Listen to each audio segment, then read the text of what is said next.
Hello, everyone.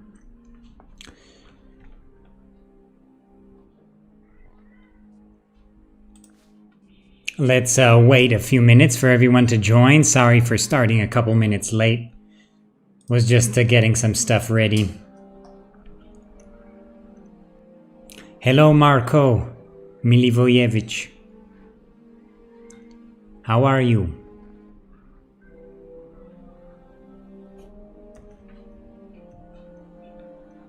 So I guess before we start, let's change some settings here. So I think a lot of people have wanted me to turn off the arrow trails, so I'm going to do that. Yeah, I'm turning off the arrow trails. Confirm.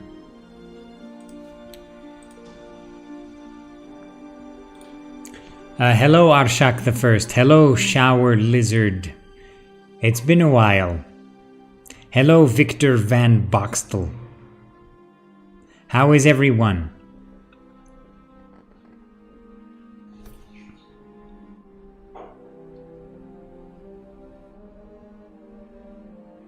I hope you all are well.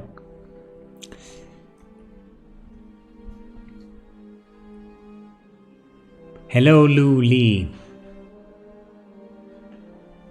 Hello, Panos. How's everyone doing? Is the audio okay?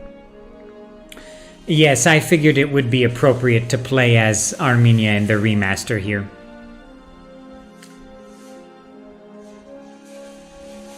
I'm good as well. Been a busy day. Oh, Lu Li woke up an hour ago. Thank you so much for tuning in.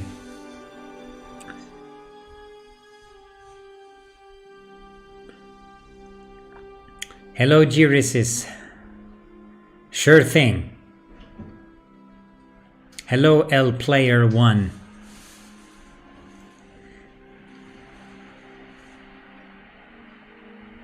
Audio sounds good? Great. That's great news.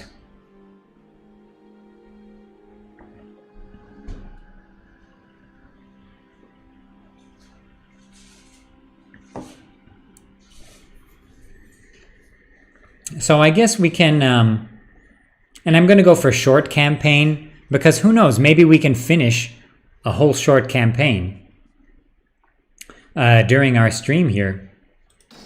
Of course, today's stream, L Player 1 is doing homework. I'm not sure if I should show this, so I'm not going to. The intro video for Armenia. Of course, Armenia was unplayable in the original game, so it didn't have an intro video. Hello, Medjay of Fayum. Good to see you. All right.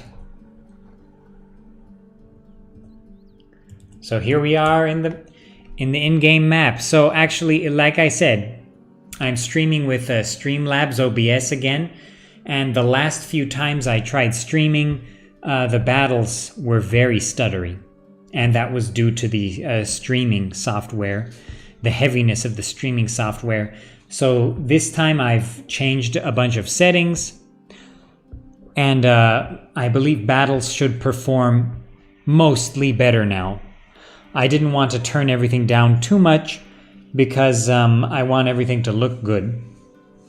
But you might see a tiny bit of stuttering. Keep in mind that that's from the streaming software, not from the game itself, it's not how it's performing on my system. It's Nathan is preloading Rome Remastered right now. That's awesome.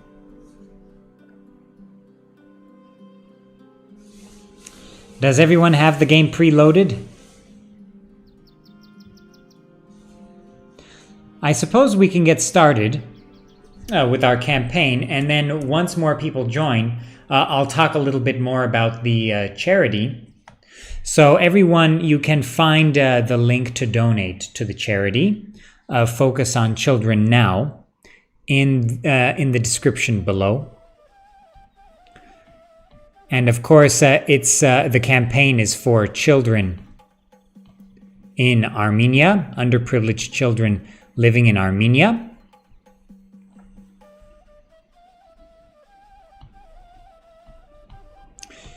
And yeah, if anyone... Oh, we have our first donation. Thank you, Slacky, for donating $10 to Focus on Children Now, which helps children living in Armenia.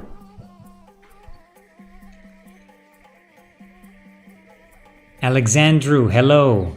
He says, I can't donate, but I'm here to provide emotional support. Well, that's good enough. Thank you. Thank you for that.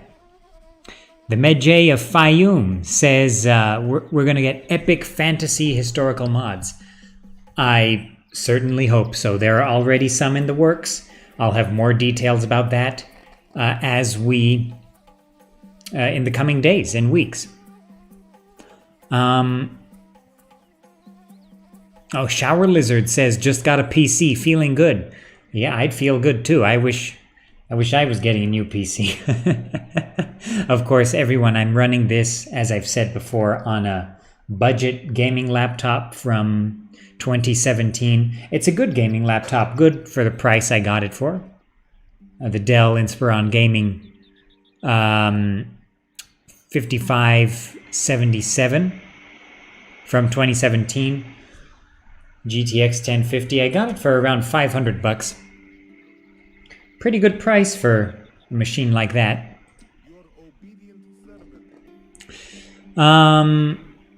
Arshak says, I probably won't be able to play the remaster due to my potato laptop.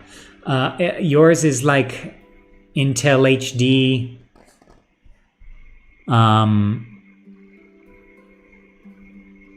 3000, right? Yeah, that might be a bit tough. Maybe on the lowest of the low settings.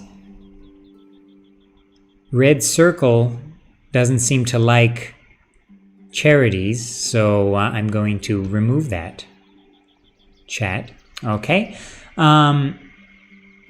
Jason Roberts says, have you done a review of Rome Total War Darth Mod yet? I'm playing the campaign and I quite like it. I have not. I've played it a little bit, but you know, the even more historical start locations just make me frustrated. LPlayer1 says, what do you think about the new interface? I like it. Now that I can give my thoughts, I like it. I got used to it. At first, I was a little bit confused and overwhelmed, but I tried to approach it from the standpoint that I'm a new player, I'm forgetting about the old interface, and I like it. I actually like it. It reminds me of the old interface for Imperator Rome before they redid it, and I actually really like that interface. So yeah, I'm happy with this interface. I don't have a problem with it, really. I mean, do I prefer the old one? Am I more comfortable with the old one? Probably yes, but that's because I spent, 16 years with that one. 17 years, however much it is. Oh, and I'm finally on realistic colors. Everyone's been wanting me to try realistic colors. So I'm on realistic colors here. So my Eastern infantry will be less magnificent. So, I'm going to get these horse archers and our faction heir, and I'm going to send him to support the king. So we're going to have King Artaxias move to the east to attack Fraspa. Let's quickly check the donation, the campaign. Oh, thank you for donation number 2. Thank you, Ricards. Ricard says, greetings from Switzerland, from a Russian-speaking Latvian. Thank you so much for your donation. It's really appreciated. So thank you, Slacky and Ricards, for your donations to Focus on Children Now, a charity that supports children living in Armenia, underprivileged children.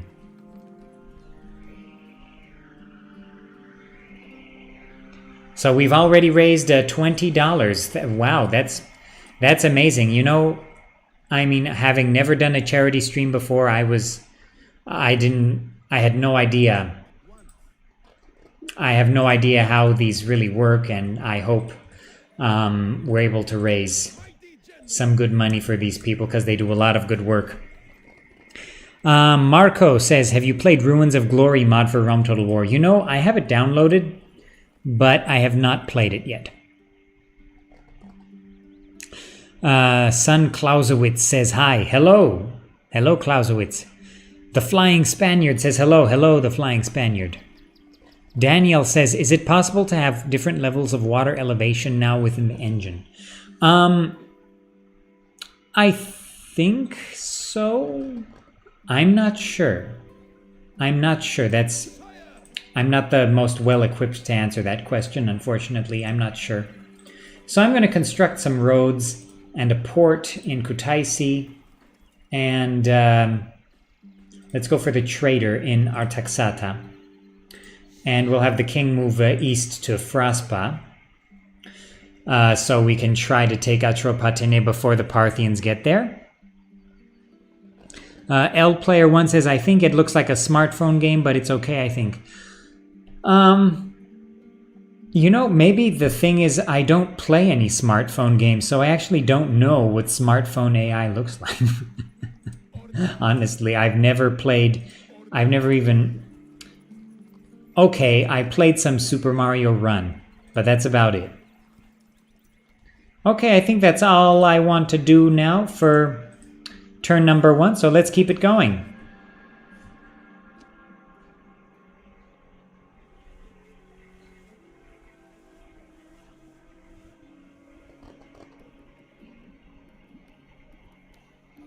Okay, so yeah, Hatra under Seleucid control for another couple of turns before the Seleucids collapse. I want to send my spy into Mesopotamia because I'd like to see Seleucia as well as Elam.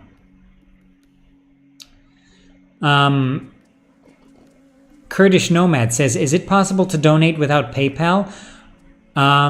You know, I don't know. I don't know. I think it's possible, but I'm not sure.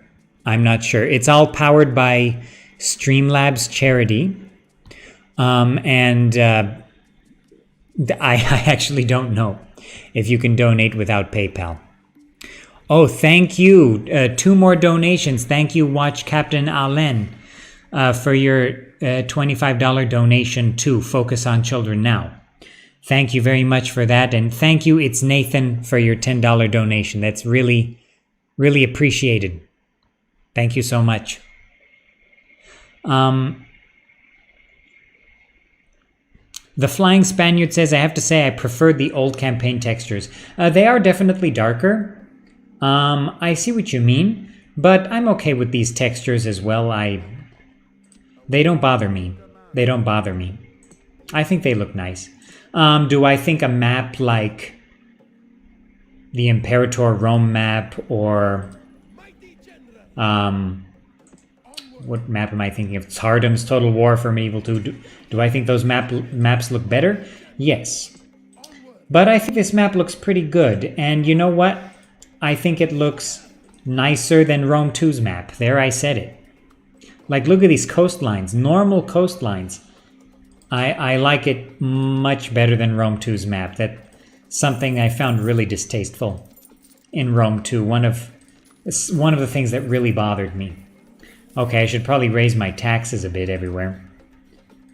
But I want to keep some population growth, so I'll raise taxes just a little bit. Oh, I forgot to recruit horse archers.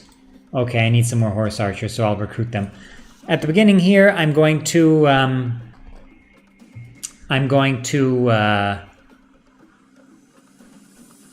kind of out-Parthian the Parthians here. So the Parthians, of course, have their horse archers, but I start out with my own army of horse archers here. So again, I'll try to out-Parthian the Parthians. All right, so looking pretty good. Let's keep it going. Kurdish Nomad says, I do not see an option to donate without PayPal. Then perhaps there is no such option. I honestly don't know, unfortunately. Ricard says, can you actually decide on adoption or not anymore? You can. You can. Adoptions are automatic when you don't have enough family members and you have a lot of cities on the map. So that's why people saw that. Okay, we have to fight Parthia here. Maintain the siege. Join with our faction heir. Now let's fight the Parthians in Fraspa.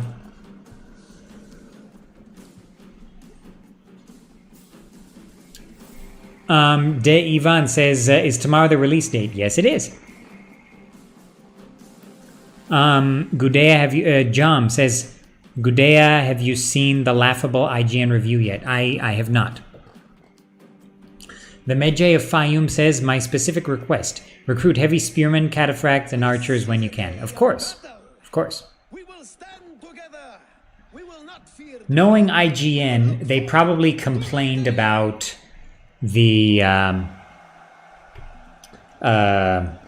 fact that it's an old game and that they're annoyed by the replenishment mechanics in the old game, probably. Okay, so these are on realistic colors. Okay, so you can see that the colors are toned down here. But I think the realistic colors look nice. If we check on the Eastern General, there is a scorpion outline, a scorpion design in the shield. But the colors are not as garish as vanilla. I have to say, I like the way some rosters look in the realistic colors, and I like how some of them look with the vibrant colors. They said it doesn't look as good as Rome 2. I think Rome 2's units look a bit nicer on the whole, but I think the environments and the... Okay, maybe not battle maps and things, but I think the campaign map in Rome Remastered looks nicer. Okay, so I'm going to keep these cataphracts on reserve.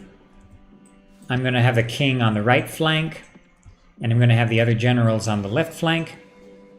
So the battle map is slightly stuttery on the stream here. And it's not stuttery for me. So the performance is a little bit better than the previous streams, but unfortunately my system is just not quite strong enough here.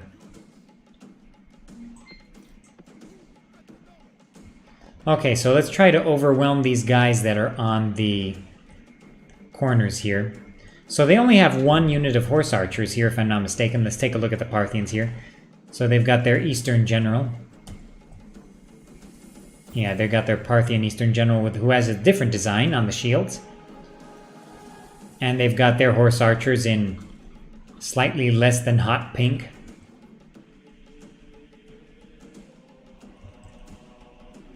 Their cataphracts are moving forward against our horse archers here.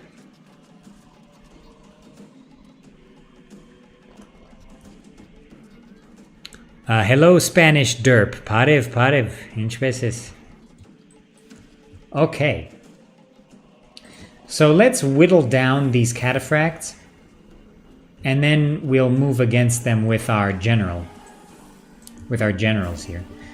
Are they coming towards us from any other angle? No, they are not.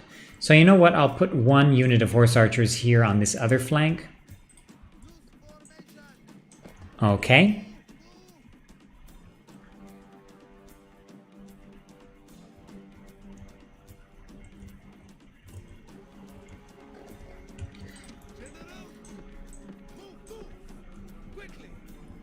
Philip Miusin is my favorite IGN reviewer. Okay, our Eastern generals are now pelting the cataphracts. So Eastern general is not, not as well armored as an elite cataphract unit. However, they are pretty good in melee, and if you pincer an enemy cataphract with some Eastern generals, they will go down.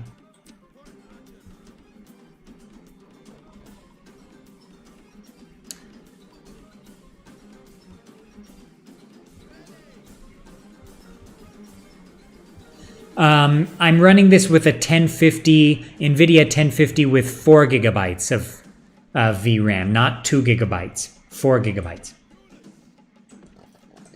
So how it runs on 2 gigabytes, I don't know. Okay, Eastern Generals. Time to charge at the enemy cataphracts. Yeah, the Parthian cataphracts are just running around. They don't know what they're doing. So they are firing at my horse archers up there in the north, in any case.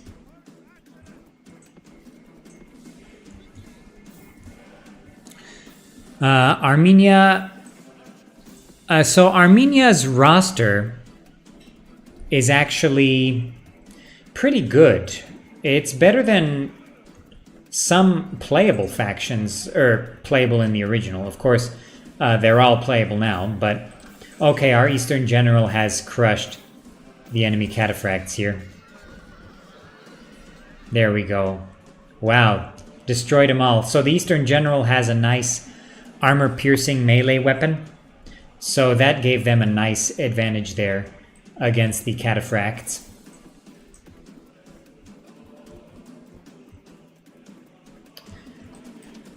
So our horse archers up there got chased by theirs, but I'm going to bring our guys back. Yeah, the Armenian legionaries are pretty similar to the Numidian legionaries. They're just okay. And the Armenian heavy spearmen, that is a pretty good unique unit. It's essentially a nice little pike unit. Very, very good to have, very useful. So one thing I noted in the review was that pathfinding near settlements is extremely annoying. More annoying than pathfinding in settlements, and you are witnessing that right now. Oh, how annoying is this? How annoying is that? King, take him down. Throw your javelins. And Armenia also gets cataphract archers that Parthia doesn't get.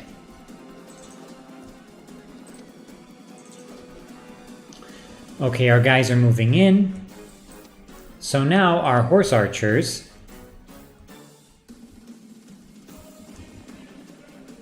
can actually kind of move in here.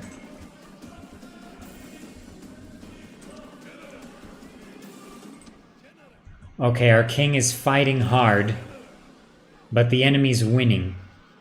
If we lose our king, it's not so bad, because he's pretty old. Oh, we lost him. Ah, too bad. Too bad, he fought well.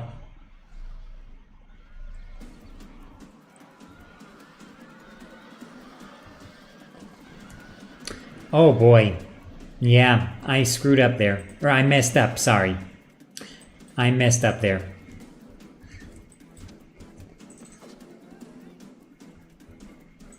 But it's all okay, it's all okay.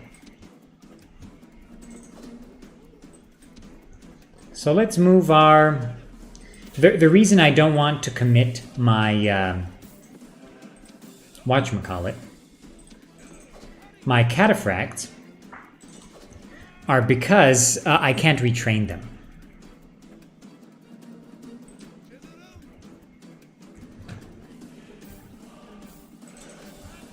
Okay, countercharge.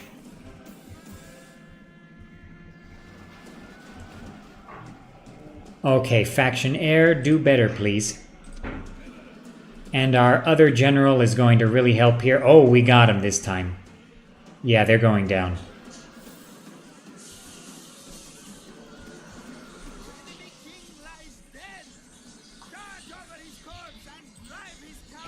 Yeah, enemy general fallen. And that was Arshak. Sorry about that, Arshak the First. But he was asking for it. Okay, so the enemy has some cataphracts, some horse archers. So let's move some of our horse archers into the city here and pound their cataphracts.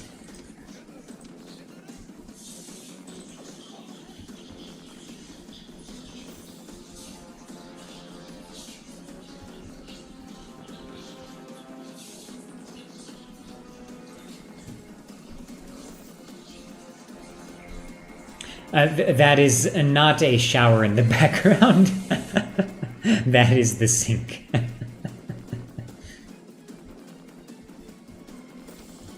I do not have a soundproof booth, unfortunately.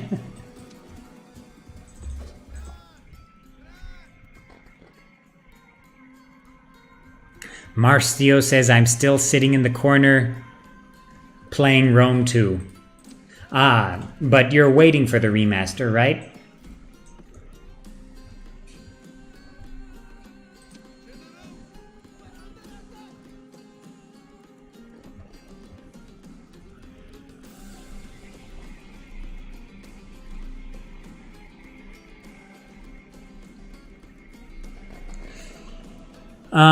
Lord Blenkensop says, I'm certain it's not that accurate, but how does Rome Total War's Armenian army compare with the real ancient Armenian army?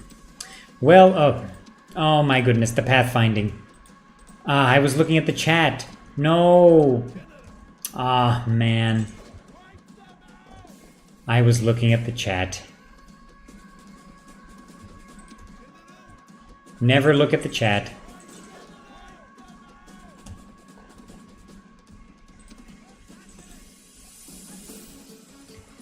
My accent? I'm from California.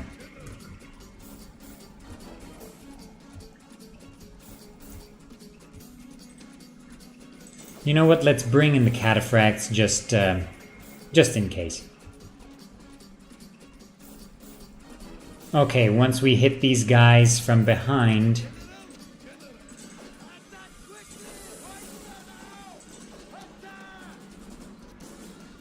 Okay, again, some pathfinding strangeness there, but...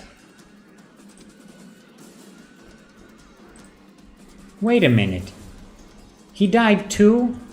I'm so upset, but I also knew this would happen. Okay, cataphracts are going down. I was reckless. I was reckless. Okay. So that was not as good as I wanted it to be. Oh, so sorry. I was reading something when I noticed when I was trying to answer a question on the chat when I wasn't paying attention to my horse archers. So how does the Armenian army in Rome Remastered compare to the real one? Well, there's a lot we don't really know. We know they had horse archers. We know they had infantry that threw javelins prior to engaging in melee, sword infantry. We know that they had spearmen and javelin men and archers and cataphracts. So, you know, all things considered, I'd say Armenia is probably one of the more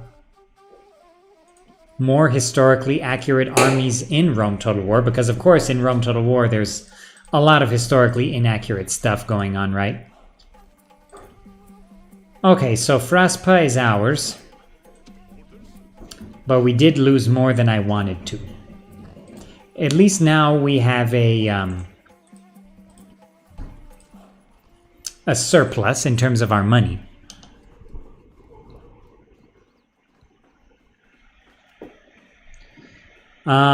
So the Armenian legionaries, in Roman sources, they say that Um,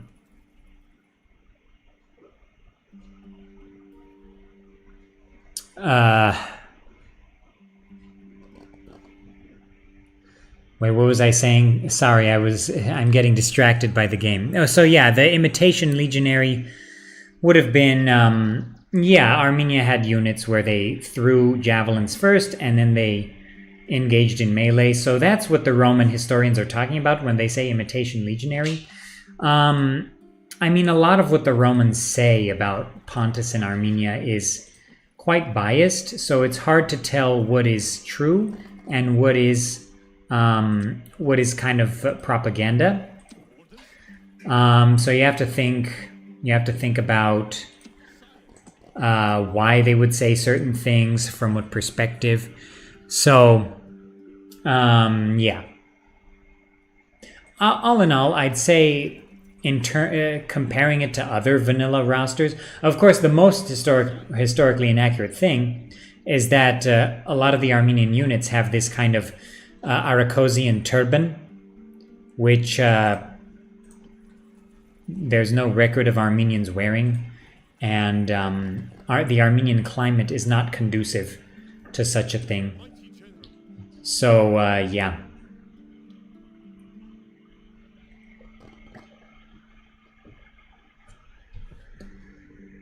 Okay. So let me check the donations real quick, because it's on a different page here. Thank you, Arshak the First, for your donation. That is much appreciated. And thank you, Heroes Meister, for your donation as well. Again, thank you, Heroes Meister. It's Nathan, Rickards, Slacky, Watch Captain Allen, and Arshak the First for your donations. Thank you very much. You're doing a lot to help out kids in Armenia. We've raised $92 so far. $92. Thank you, everyone, for all your help.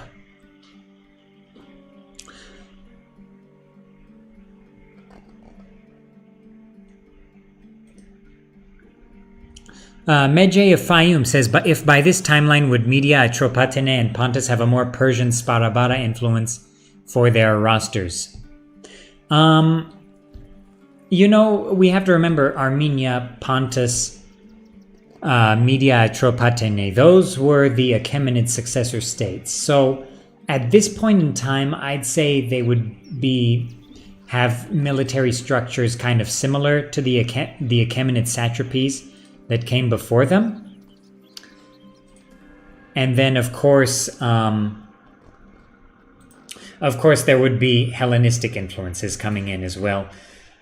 Oh, so our spy was moving. Let's keep him moving. Okay, so the Parthians don't have too much going on in Elam. So you know what? Rusa doesn't move that far, unfortunately. But you know what? I'm going to move these horse archers and the cataphracts. Actually, not the cataphracts. Why? Some of these horse archers don't want to move. I see. So I'm going to move these guys forward. I'm going to advance them a little bit. I just want to see what the Parthians have here. Unfortunately, I can't find Arsacia just yet. Armenia gets hot in the summer, but in the winter it gets cold. Yeah, it gets cold.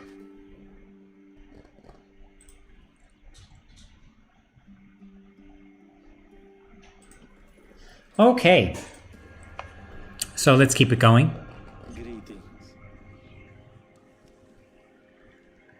Pontus wants trade rights and map information. Sounds perfect to me. How about an alliance? No, how about an alliance plus map information? All right, so they accepted the map information that I just gave them already. Okay, yeah, I hadn't seen that one yet. That's good. So awesome. We are allied with Pontus. So let's move our diplomat down south here.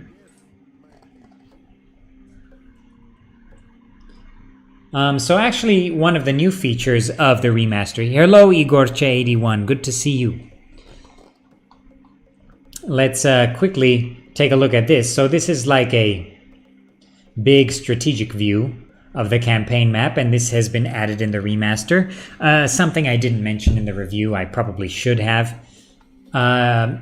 It's a very nice feature. I really like it. I'm glad they added it to the game, and of course I'm glad they added the tactical view in battle as well. Again, a feature from the more modern games. So yeah, I believe this is similar to that view in Three Kingdoms that you get when you zoom out. Yeah, if I remember correctly. So yeah, I believe this comes from Three Kingdoms. And Troy has it as well, this kind of zoomed out map. I really like this. It makes me think of Civ. Okay. How is Pontus in Rome 1? Well, in Rome 1, the most inaccurate things I'd say about Pontus and Armenia are the start positions. Like Pontus starts out with all of Pontus up here plus Cappadocia. And of course, Cappadocia was its own kingdom at the start. And Armenia starts out with Colchis, and Colchis was its own kingdom as well. So, yeah. Okay, let's move forward a little bit. Oh. Parthia is wide open for attack. Let's do this. Ardumanish, the king of Parthia.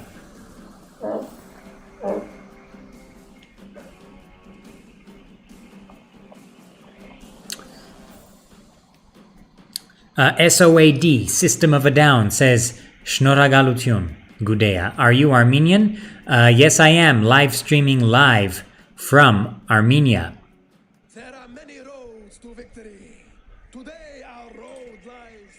Yeah, Pontus and Armenia, I'd say, have more accurate rosters than some of the other factions, like, you know, Egypt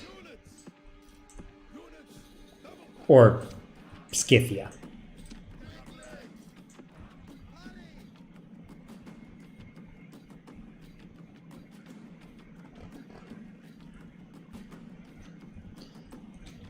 Pontus has a lot more javelin cavalry. Armenia's only javelin cavalry is the Eastern General, if I'm not mistaken.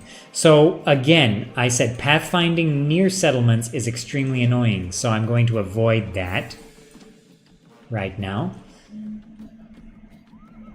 One thing I don't like in the remaster that I totally forgot to mention in the review is that while I like the look of the cataphracts, I don't like that they have shorter armor.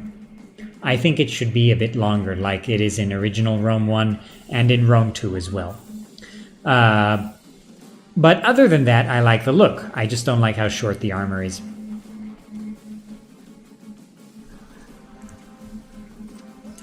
Okay, so we just have an Eastern General to deal with here.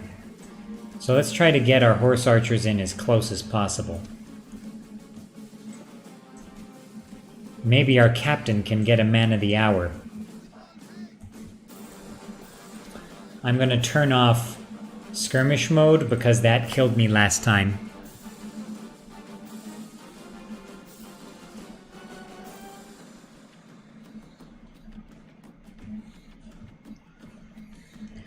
Okay, so the Eastern General of the Parthians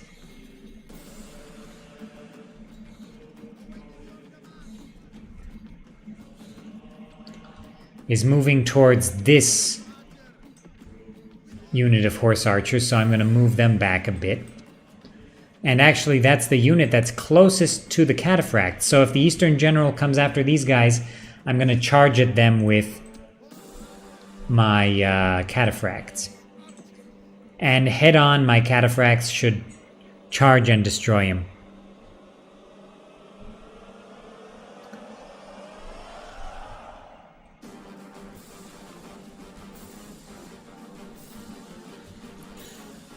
Historical gameplay says shorter armor is more accurate.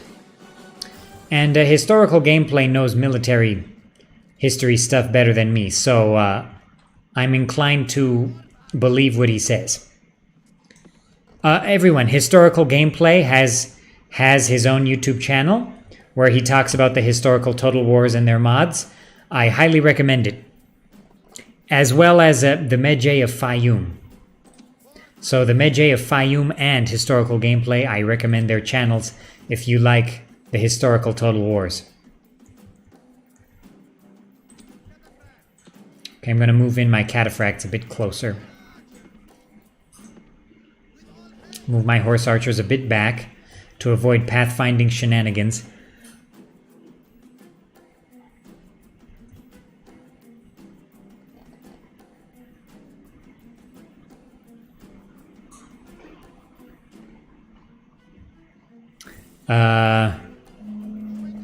Parthian general is having some issues, but that's normal.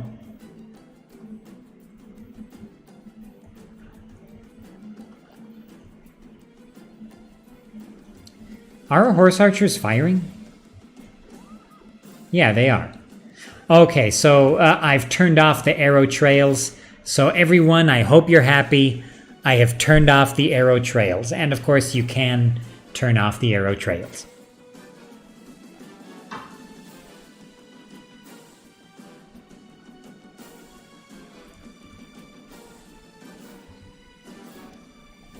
And if you turn off the arrow trails, this is what it looks like.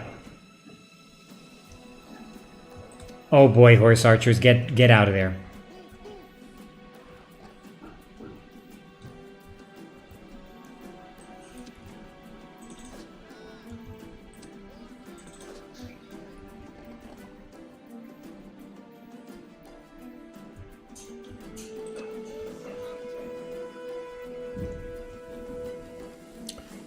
Yeah, this Eastern General. Well, now that we're out of the city, we can skirmish again. We can go with skirmish mode.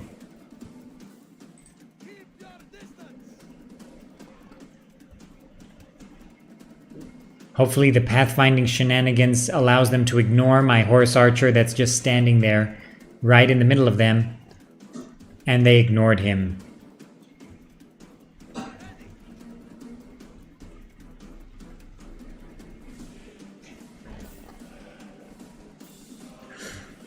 Dan Raragozian says, thank you for your fun campaign. Also, did they fix Armenians having more Scythian names and the reverse in this remaster? The names are largely the same, unfortunately. So, yeah, there are some Scythian names in the Armenian name list, and there are some Armenian names in the Scythian name list.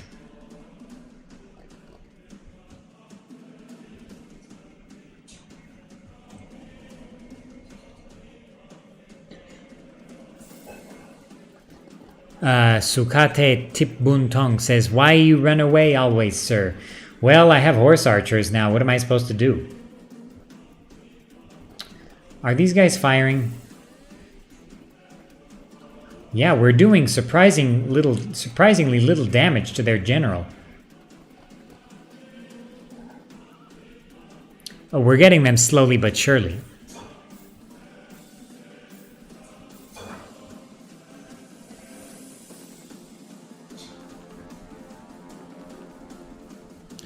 Lou Lee says, Scythians don't look like Scythians. You know, I definitely agree. Scythians had such interesting art and such interesting culture that I don't feel is represented well at all. Oh, this horse archer, this lone horse archer is still standing in the street by himself. Good job, buddy. You do you.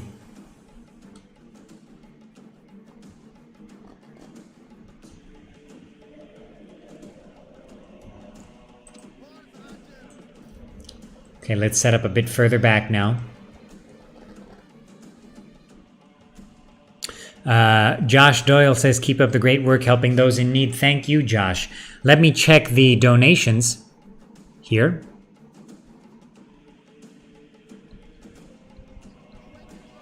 So last time we had $92 raised for kids in Armenia, and now we have $163 raised. Thank you, Ruairi, for your donation. Thank you, Domestikos Ton Skolon, for your donation. Thank you, Chris, for your donation. Everyone, thank you very much.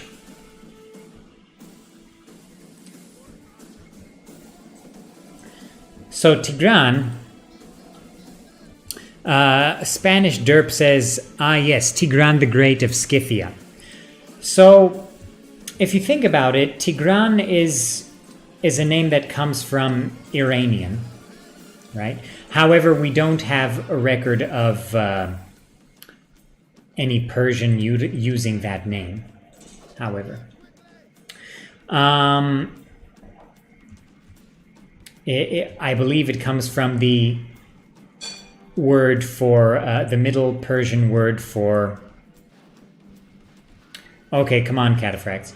Comes from the Middle Persian word for point, as in point in a crown. Okay, our Cataphracts are beating the enemy general. That's good.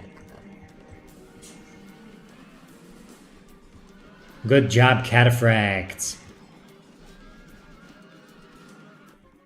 The enemy king flees, probably back to his palaces. We got him.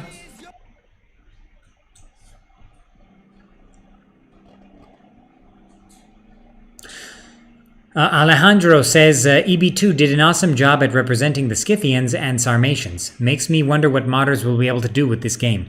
Absolutely. EB2's depiction of the Sarmatians and the Scythians, awesome. Awesome. The best. Dan Raragosian says, Tigran equals Tehran. I'm not sure. I'm not an expert in Farsi. I don't know Farsi.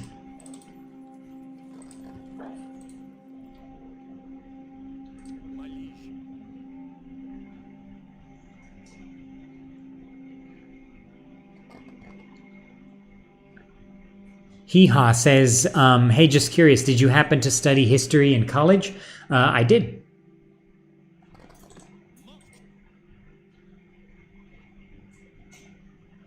Black Mark Twain says, Gudea, are there any other eras in history that would be great for a new title? Absolutely. Let's have a Gudea campaign. Sumerians. Sumerian warring city-states. Let's go. There you go. Okay, let's move these horse archers into Arsakia province here. To Media.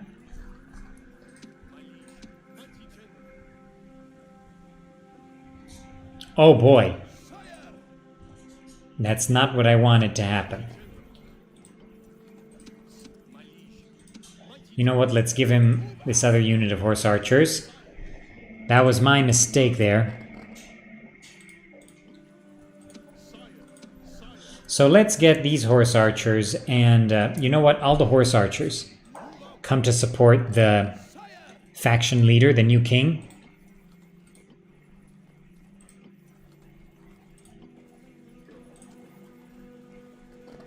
Okay, let's construct roads in Arsakia, roads in Fraspa, palisades as well. And some more horse archers. Okay, the Parthians have retreated there. So that's good. You know what?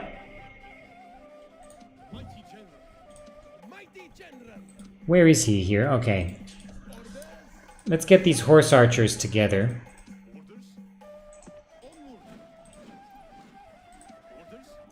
Four units of horse archers, okay. Plus another one. Plus another one.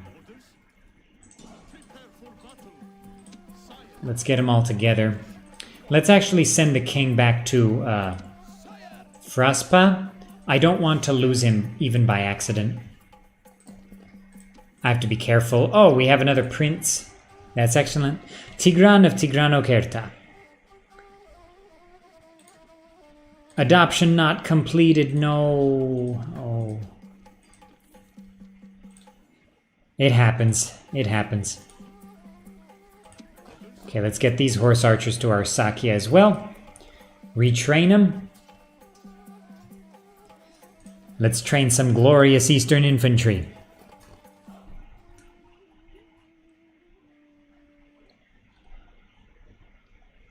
Yeah, Bronze Age Total War. Mesopotamia Total War with Rise of Sargon of Akkad. Gudea of Lagash. Period. Hammurabi campaign. Definitely. And Neo-Assyrian Empire campaign. That's what I want to see. Okay, so we've got roads now.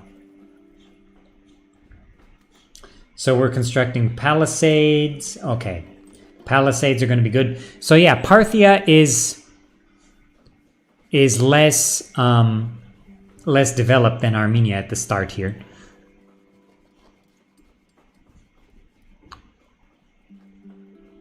Achilles says, do you actually work as a historian? Yes.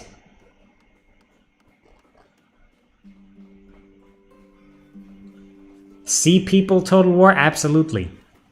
Absolutely.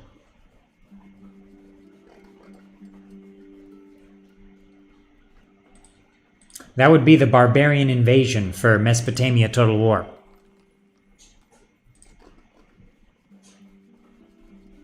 Okay, so we've got, let's go for the trader in Kutaisi. And in Artaxata, let's go for militia barracks.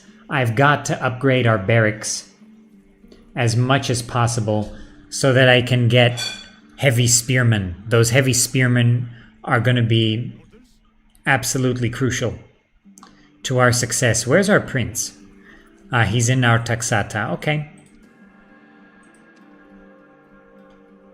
My diplomat. So luckily in the remaster, I no longer forget my diplomats because it always reminds me. So that's good. You know what, diplomat? Go west.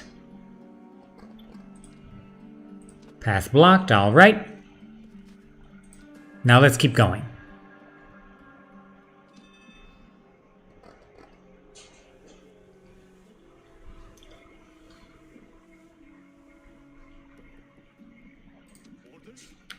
Okay, we've got the enemy general here, Achaemenes. So let's crush him.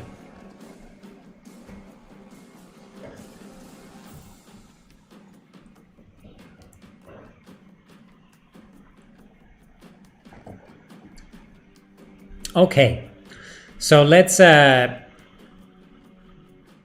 an update on the fundraiser. So last time we had $163 raised for children living in Armenia.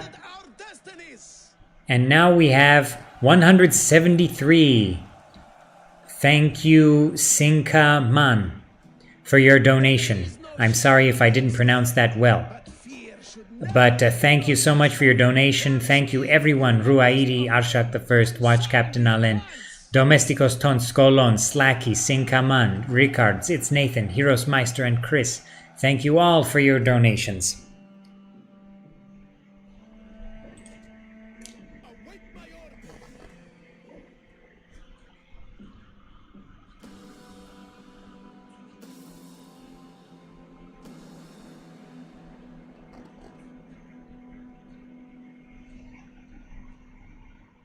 Okay. So let's do this.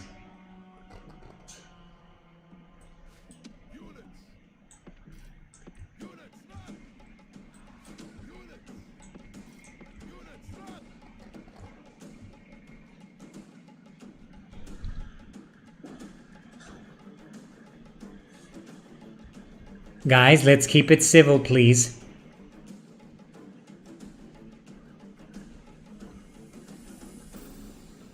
Okay.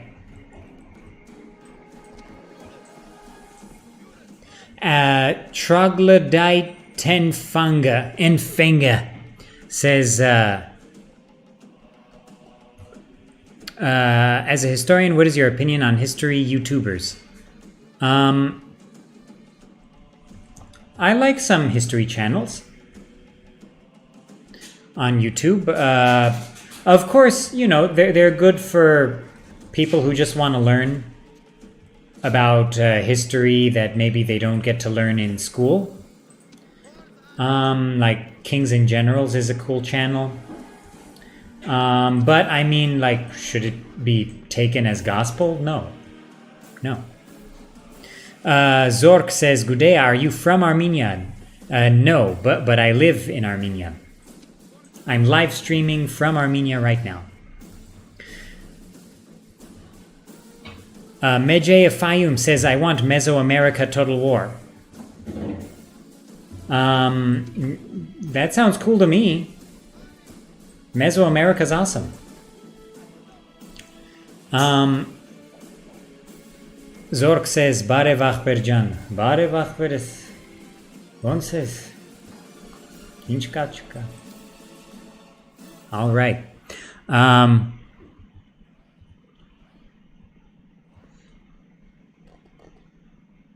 Luli says, Suvarna Bhumi Mahayuth Total War, 16th century Southeast Asia.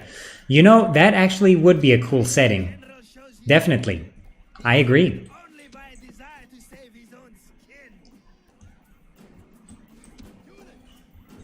Inca Total War? Why not? Why not?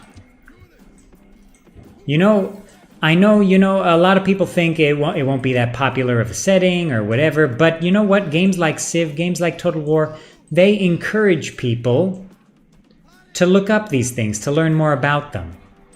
So I definitely think it can be done. Hike says, where are you from?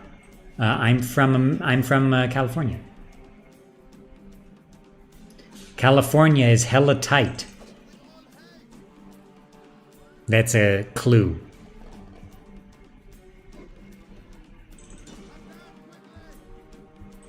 Is their general getting away? Oh well. The Medjay of Fayum says, good day, your pronunciation of Suvarna Bhumi was good. Thank you. I never did learn... I never did get a chance to learn much Sanskrit. I just studied it by myself for a minute. But, yeah. The BH consonant, the DH consonant, of course, is in Proto-Indo-European as well. And I believe it's only preserved in Sanskrit and related languages, if I'm not mistaken. I'm not a linguist. Okay, got him.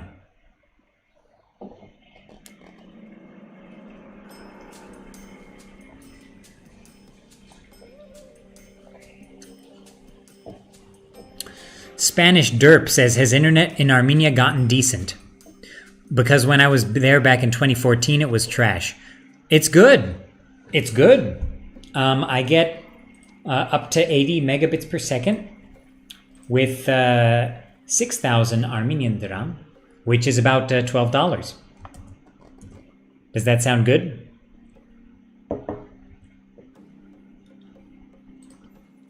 As a historian, could you, Achilles says, as a historian, could you tell us something about your work? Would love to hear something about it.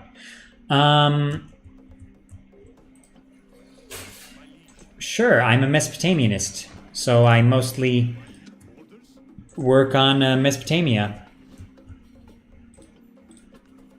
What would you like to know about it? I mostly do. I mostly talk about third millennium Mesopotamian history. Yeah, in Yerevan. Adoption not completed again. Oh, come on.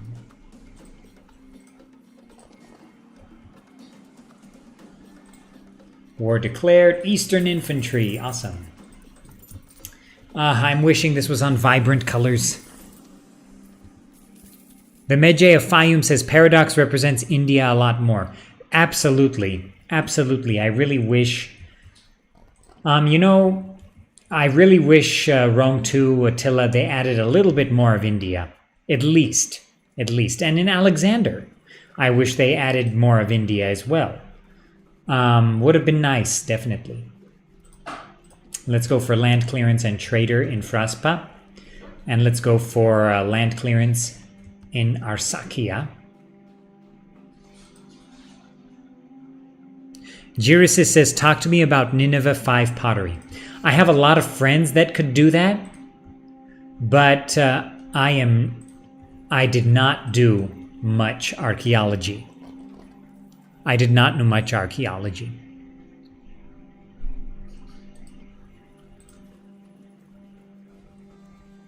Was not my thing. Originally, I wanted to be an archaeologist, but then I changed my mind. I've always been more of a texts guy. So okay, I focus on royal inscriptions. I focus a lot on royal inscriptions and how to interpret them and compare them, contrast them, things of that nature. Okay, so there's our diplomat. Menua, of course, Menua, an Urartian name of one of the Urartian kings from the, I want to say, the 8th century, earlier 8th century.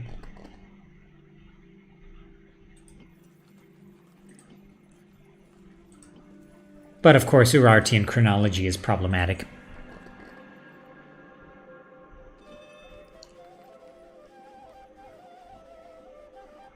Winnie Pooh says, I have seen many adoptions fail on many streams. Yeah, you know, it's so weird. I was testing Alexander the most recently, and my adoptions did not fail in that campaign. None of them. And I was so happy. Okay, there we go. Ardashes of Karana. A new general. Finally. Okay, Artaxerxes. Of course, Artaxerxes is the Armenian version of the Old Persian name Artaxerxes, which in Old Persian would have been pronounced Artaxshasa or Artaxshatra, depending on if you were a Median or a Persian. Median would have preserved the thr. Old Persian would have turned that into a sort of double S, perhaps. Or it's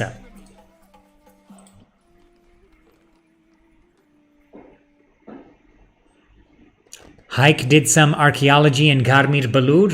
Garmir Balur is, of course, the Urartian city of Teishebaini. A very cool site. Highly recommend visiting it. Huge site. Very nice.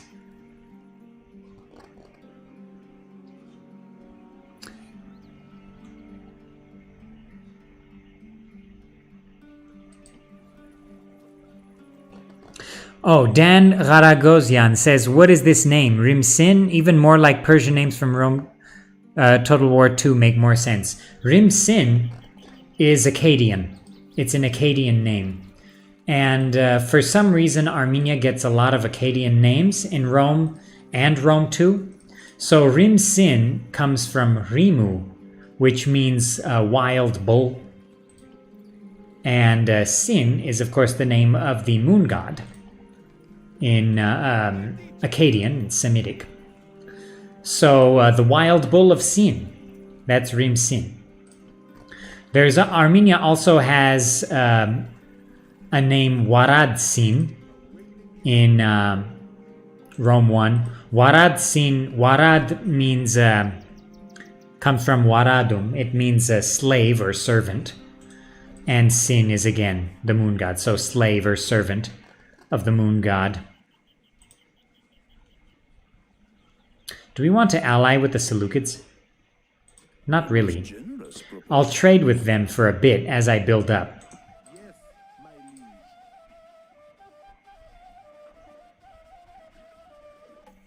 liege.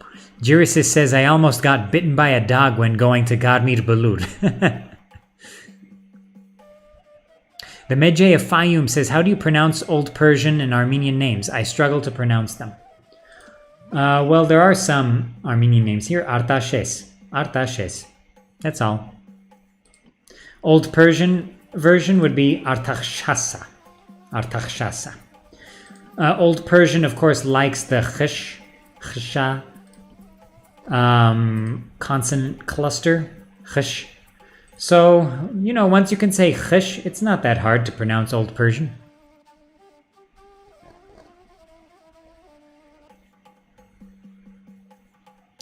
Lichtenhammer says, wow, you really know a lot of things. No, I don't.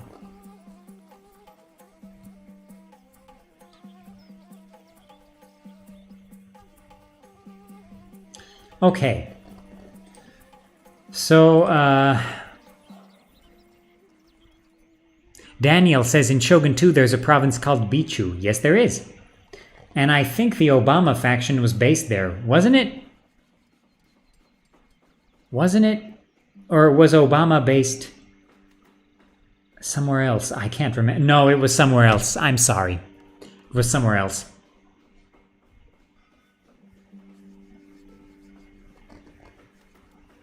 Pano says, how much money have we gathered, Gudea? Please, I can't donate, but I give my love to the children of Armenia. Well, thank you, Panos.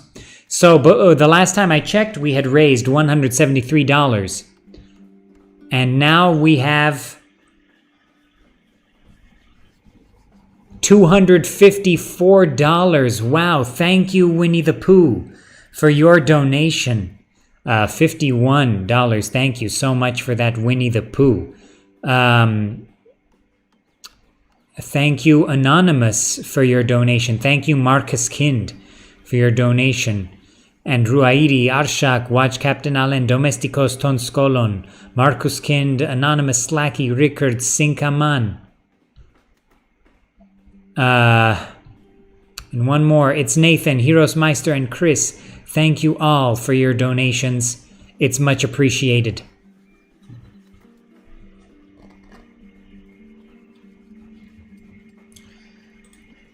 So Armenia had kind of a syncretic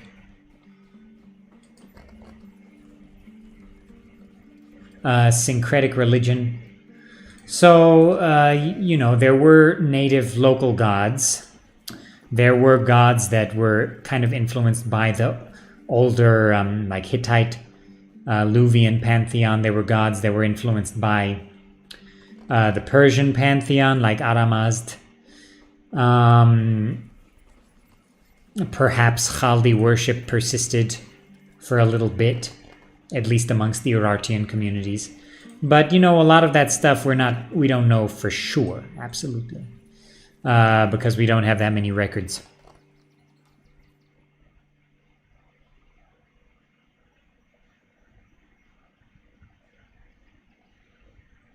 Sukate Tipbuntong says, donate me too, kidding. Do you want someone to donate you? Okay. So, in Kutaisi, I think we could go for a shrine to... Let's go for a shrine to... which one? Let's go for Anahit in Kutaisi. And in Fraspa, you know what, let's go for Aramazd in Fraspa. Why not? Why not? Eventually, as I grow a little bit bigger, I'm going to have to move the capital. Something to, like, similar to what Tigran the Great did. I'm going to have to move it around here. Maybe to Hatra. That might be a good location. So far, we've gathered $252 in charity. Again, thank you, everybody, for your donations and your support.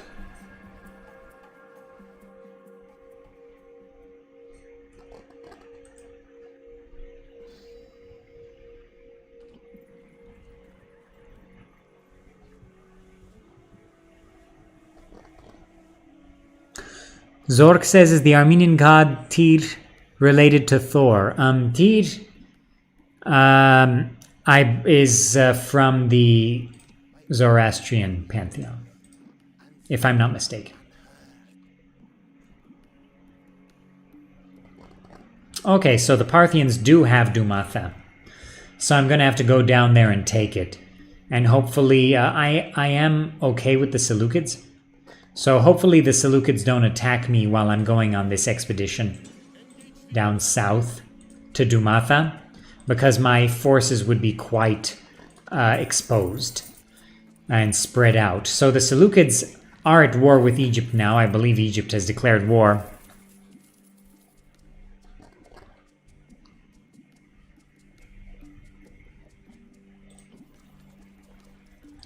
So that should buy me some time. And you know what? Let's see. If the Egyptians take like Palmyra and Antioch, perhaps I can kind of swoop in from Dumatha and take Egypt before I even fight with the Seleucids. Because why not?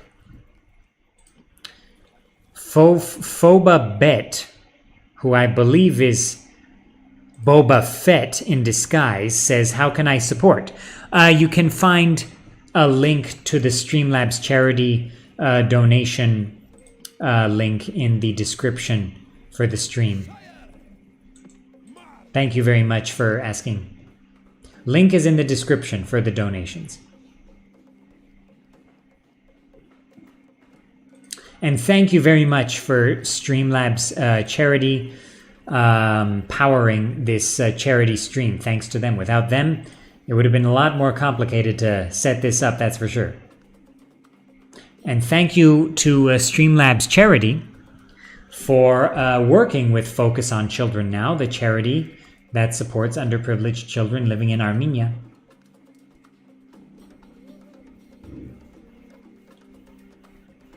Okay, so in Kutaisi, let's go for mines.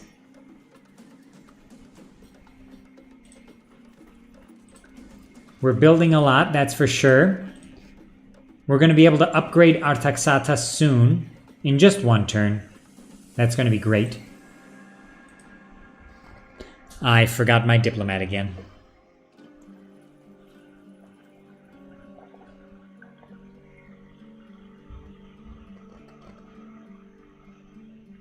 Zork, yes, I know it's you. Rex Armenia from Total War Center. Absolutely.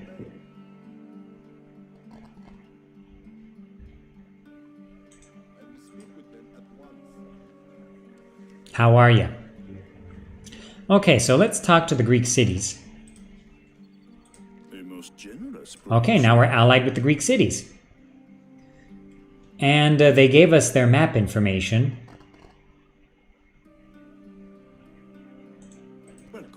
Oh, I didn't get their map information. Aw, man. I made a mistake. I wanted their map information. It's okay.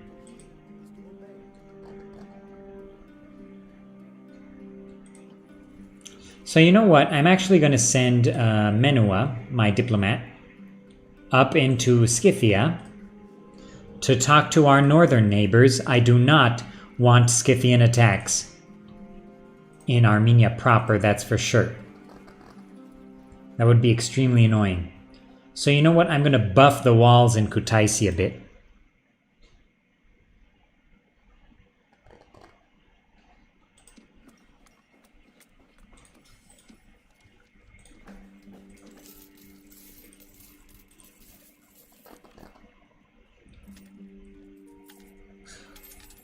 Okay, so someone had a question. Sorry, I missed that. Someone had a question about daily life in the Achaemenid Empire, in the Persian Empire. So we do have a lot of tablets from Mesopotamia, from the Achaemenid period, that do detail maybe not daily life, but at least economy of at least some local elite families in Mesopotamia during the Achaemenid period. We also have temple records. And of course, we actually do have records from the Achaemenids themselves, we have the Persepolis Fortification Project. Now, everyone should look up the Persepolis Fortification Archive, because Parthia wants Fraspa? No. Until next time.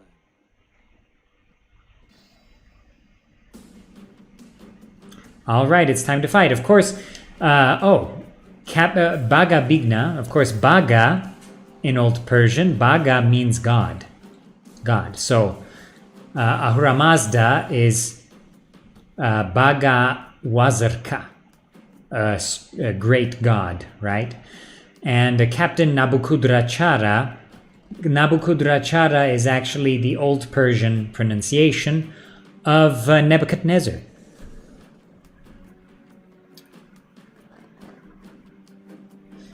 The Medjay of Fayum says, are the tablets readable in English? There are English translations. There is actually a Persian publication, a publication in Farsi, and I believe English translation as well of the tablets, but I'm not sure if that's widely available. I would check the University of Chicago's Oriental Institute website for more details about the Achaemenid Persian texts there, the Persepolis Fortification Archive.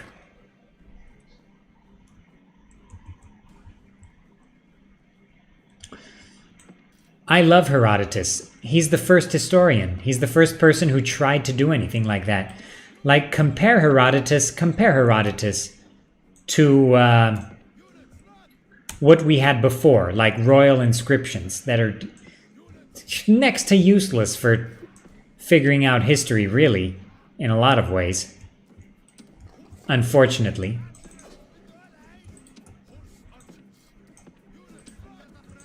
So I'm a big fan of Herodotus. You know, not everything is trustworthy, right? But it's so great that he started that whole tradition. Okay, so we're firing our missiles without missile trails. The missile trails are turned off. This is actually the first time I'm playing with the missile trails turned off. I never bothered with that because they don't bother me. The missile trails don't bother me.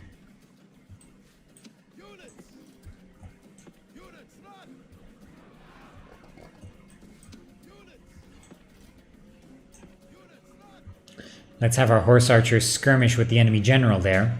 And if the enemy general gets up in close, I'll charge him with my cataphracts. Homer is a storyteller, he's definitely not a historian. Is there some history to be gleaned from Homer's Odyssey? Of course there is. Of course there is. But it's very difficult to find that historical kernel.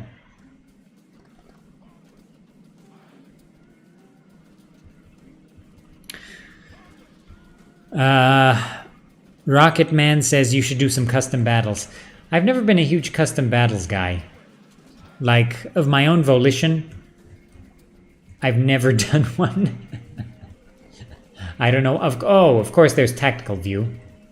Added in the remaster. I think it looks nice. I think it's good.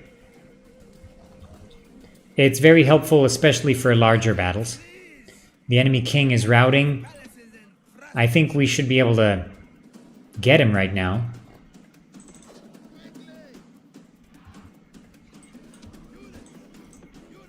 Let's try to head him off, hit him with more missiles.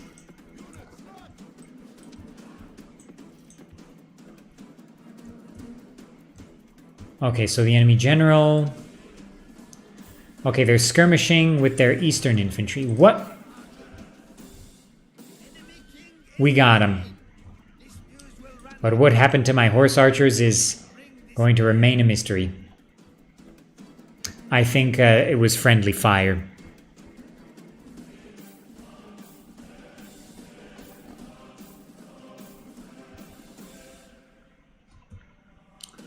Zork says, do you think Ilham Aliyev ever played Rome Total War? That's a good one. That's a good one.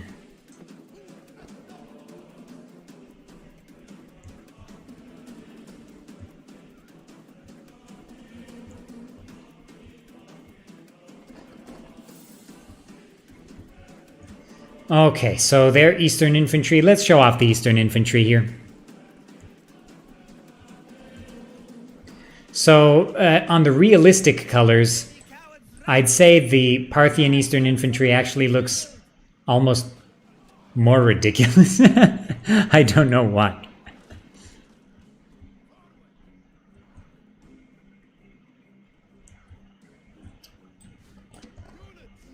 Okay, horse archers. Let's go and skirmish with the enemy infantry here. I think it was friendly fire, actually. And skirmish mode nonsense.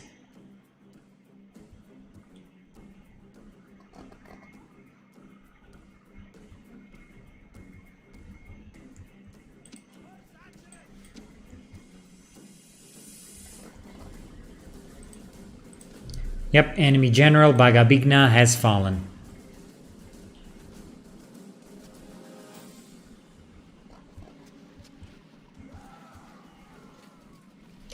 So yeah, these are the realistic colors again. I'm playing on realistic colors. You know, for some units I prefer the vibrant colors. And for some units I prefer the realistic colors.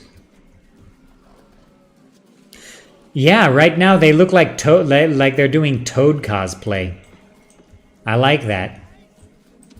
Captain, the sequel to Captain Toad Treasure Tracker is Parthian Toad Horse Archer Tracker. Oh, that was stupid. Sorry about that.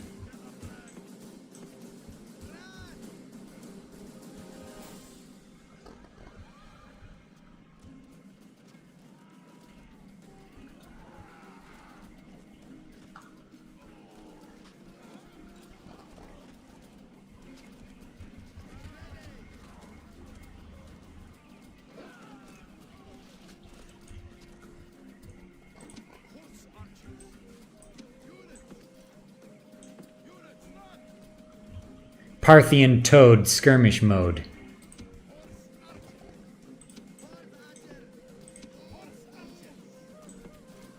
And then Mario's a Roman.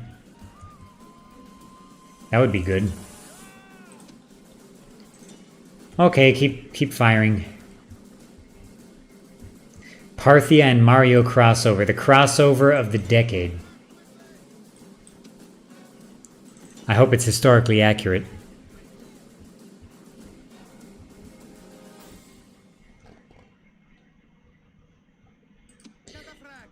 Charge your cataphracts at Mario for an extra life.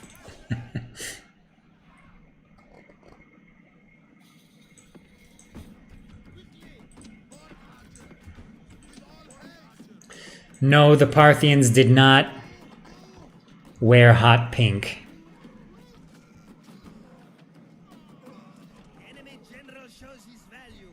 He is filled only by a desire to save his own skin. Super Mario mod for Alexander where you control Mario conquering Bowser's kingdom.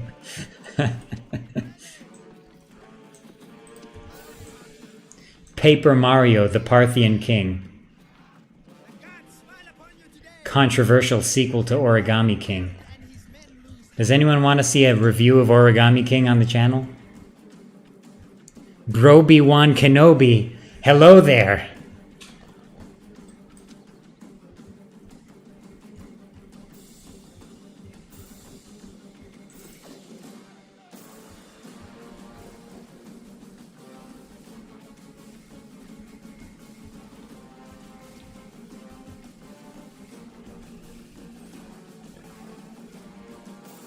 Parthian Toad Roman tracker with hot pink wearing Toad would be pretty awesome.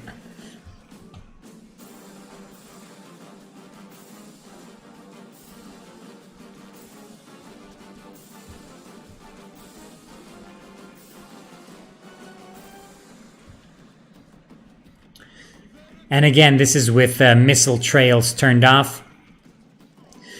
Shower Lizard 10 says, didn't we discuss Super Mario Total War many streams ago? I think we did. It was brought up, but not in the context of this Toad cosplay. Yeah, Parthian Eastern Infantry is totally wearing Toad cosplay These men are perfect. in Running from the battle in terror. a realistic color mode. Absolutely.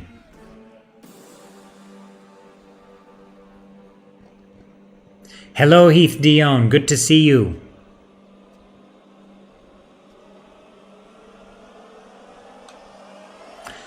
Greetings, Nikola Gajic from Serbia. Hello from Armenia.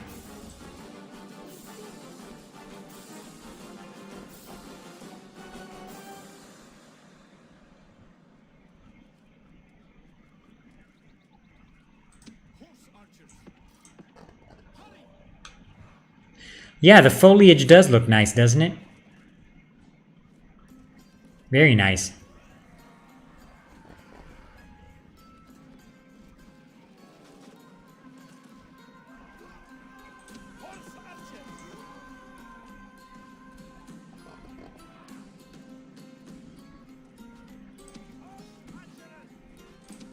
Yeah, I'm not sure if Armenia imitated the Roman legionaries, because the army was always based around the heavy cavalry, horse archers, and good infantry, spearmen especially. Hello, Zero Suit Samus. It's 1:45 a.m. in Malaysia. Well, thank you for joining. It's 9:40 p.m. here in Armenia.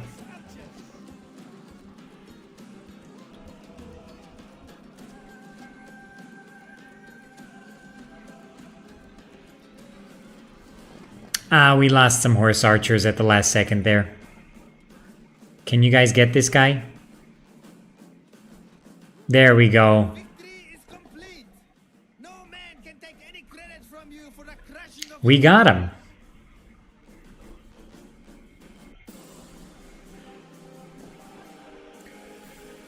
Boris Jackson says hello from Wales.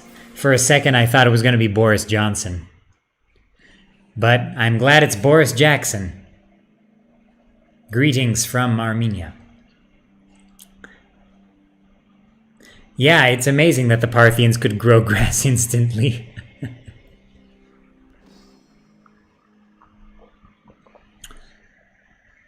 BC says there actually is a Sonic the Hedgehog and Rome Total War crossover though. A Roman character was added to Sonic All-Stars Racing to celebrate the release of Rome 2. That's awesome! I didn't know that. Oh man. Can you imagine Mario Kart with a Roman legionary? It would make more sense than Pink Peach and Pink Mario. Or what is it? Gold Mario? Whatever it is. Or Dead Bowser. Okay. We got Susa. Okay, so we've got to leave one unit of horse archers here in Susa. But I'm going to take the rest of these guys. Okay, so the rebels there. Let's take them out quickly. And then we'll move our troops down to Dumatha.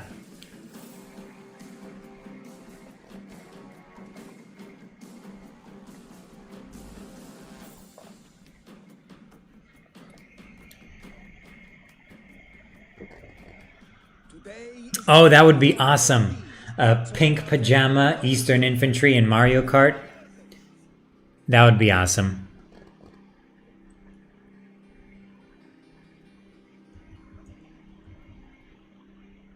Okay. So let's move these horse archers to the right. And those guys to the left. Oh, we have a night battle here. That's nice. So here's the nice ambiance. If you would like to see some videos with Rome Total War Remastered Night ambiance, you can take a look at the Medjay of Fayum's channel, where he has uploaded several ambiance videos of Rome Total War Remastered at night.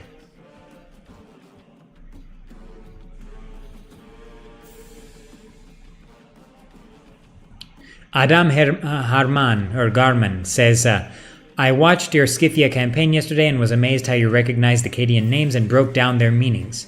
Is there any way to learn this power? Not from a Jedi.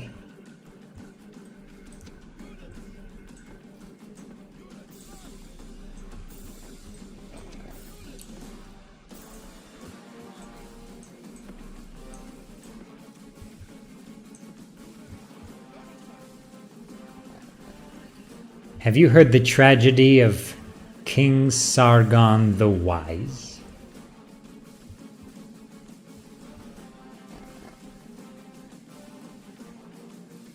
Have a good one, Zork. It was good to see you.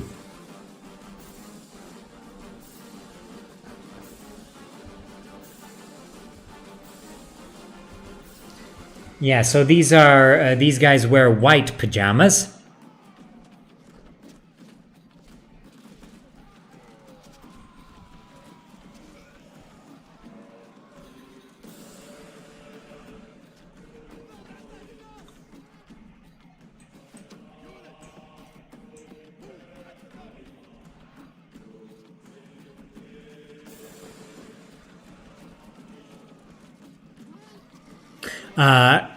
Have you ever played any of the historical battles in Rome?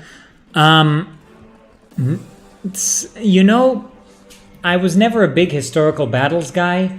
I've only played the historical battles in Napoleon and in Shogun 2 and Fall of the Samurai.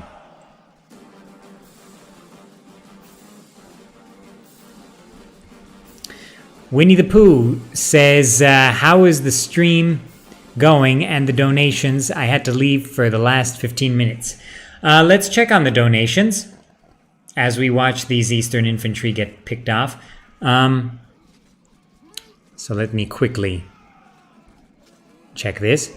So we had $254 last time I checked, donated for children in Armenia. And now we have $365 donated. Wow.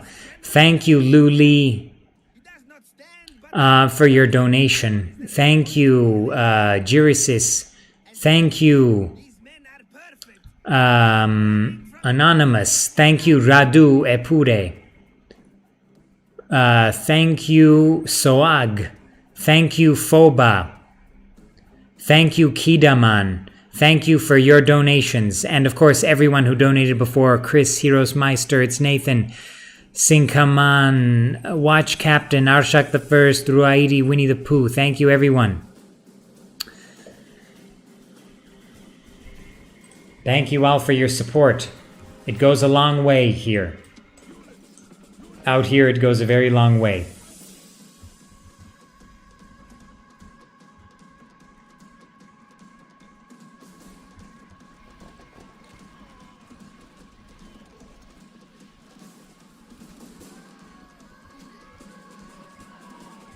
Westhoff says, someone should make a mod that adds the Americas. Can you imagine Armenia conquering America?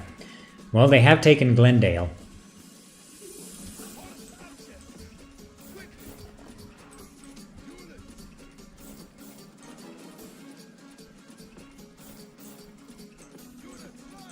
Yeah, this is desert camo pajamas.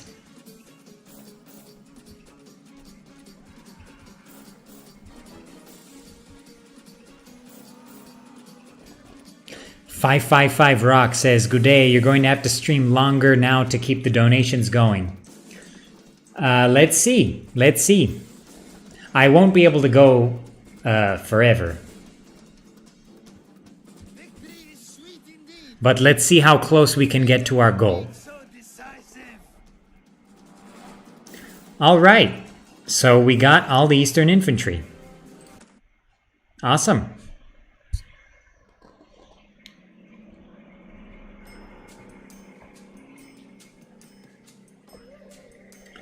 Mihai says, hello Gudea, kinda late to the party, am I? No, you're not late, you're just in time, Mihai, you're just in time. So to update everyone who just arrived, we have collected already $387 in donations. Thank you to the new donors. Heath Dion, thank you for your donation. And everyone else, Winnie the Pooh, Domesticos, Soag, Blake. Thank you, Blake, for your donation. Slacky and everyone. And of course, I will list everyone again at the end of the stream. And then when I'll mention everyone on the on my next video as well that I make. Oh, Frostbite has grown. Kutaisi has grown. Oh, we have a merchant now. Oh, Souza's not happy. So let's send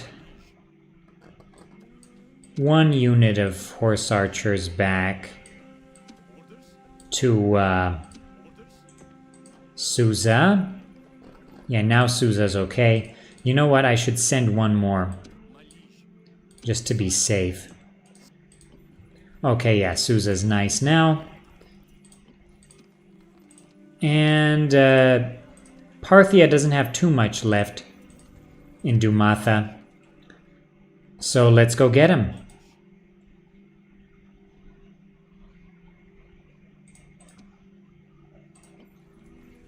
Okay, and we have an agent, a merchant. So I'm going to send my merchant to, I don't know, let's send him to Syria to trade. At night I can't see anything. Yeah, let's send him there, okay. So these are the cities at night. Yeah, Medjay of Fayum you have to do in Ambiance, Armenia at night. Ruairis.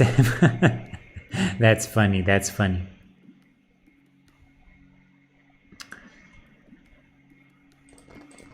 Okay, so let's lower the taxes in Artaxata while we upgrade the settlement.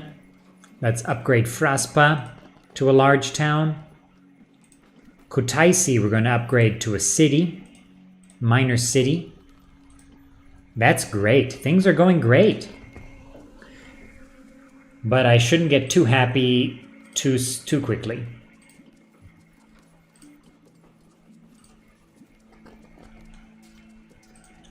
Let's train some Eastern infantry. Because everyone knows how much I love having Eastern infantry. And we're building plenty of buildings. Except in Arsacia. So, you know, in Arsacia, let's do the communal farming.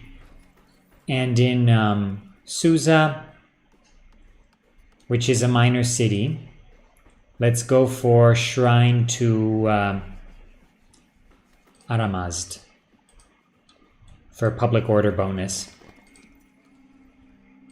All right. Does everyone like the look of the ambiance here? What do you think of the map at night, everyone?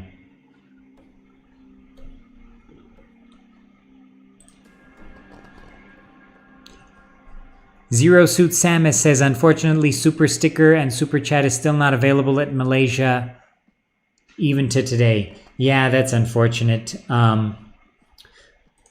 But you know, I always choose Zero Suit Samus in Super Smash. She's my main. So thank you for that.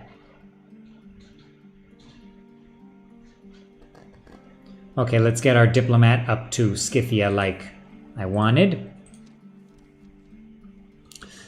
Okay, Scythia has broken their alliance with Thrace and is allied to Macedon. Oh, Scythia is allied to Parthia. That's not a good sign. I don't want to fight Scythia.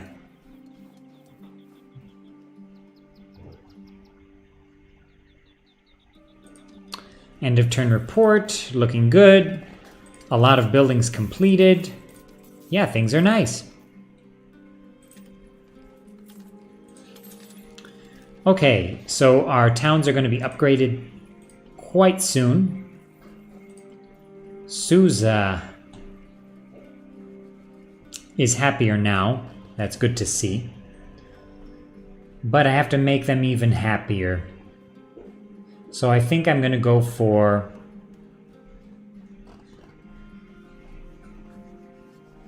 Academy. No, I think I'll go for a wooden wall. I need to boost my walls a bit. Now let's go for Dumatha with Captain Argishti. Of course, Argishti is an Urartian name. Oh, so to answer that question about Akkadian names seriously, you can buy an Akkadian textbook on Amazon. Actually, there's one that's not that expensive. It's by Richard Kaplis. It's called Introduction to Akkadian, and it's about 100 pages. It's and it's a pretty good grammatical introduction to Old Babylonian Akkadian, or Standard Babylonian Akkadian. Old Babylonian. I believe it's Old Babylonian.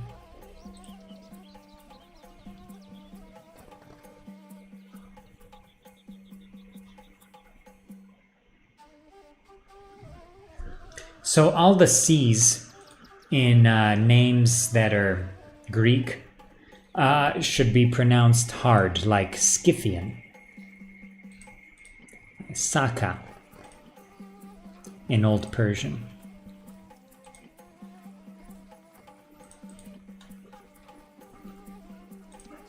Okay. So let's send our spy down here to Egyptian territory and see what's going on with this war between the Seleucids and the Egyptians.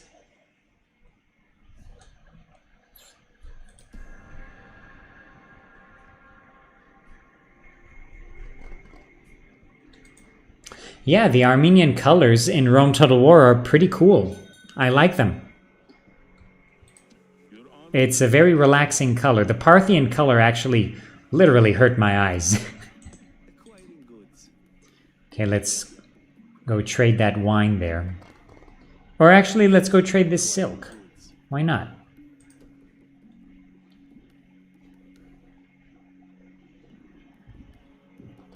A suitable husband? Yeah, he's 16 years old. He's a bureaucrat. He's a social drinker. He's a good defender. He's a good commander. He's from Arsamosata. Perfect husband for the princess. Okay.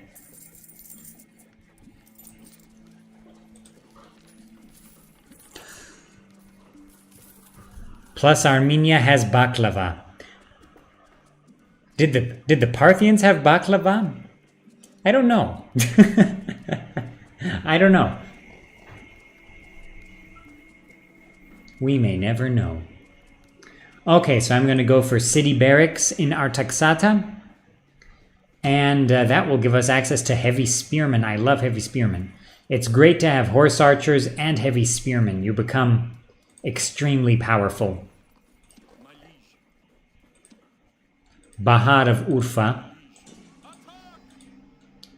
coming up. Let's fight him. He's got some horse archers and slingers. Arshak I says, do you know any Pahlavi, Gudea? So Arshak I is referring to Middle Persian, which used to be called Pahlavi in the academic literature. I did study it a little bit, actually. Extremely hard to read. Extremely hard to read. The script is a sort of corrupted version of Aramaic script, and it only utilizes a few letters, but it has many phonemes, and it's really difficult to read.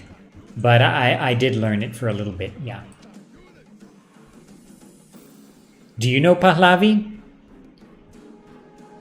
Dan Raragozian says, what is the meaning of Liapos? The name? I don't know, actually. I can't recall seeing it. Perhaps Giresis knows, or historical gameplay.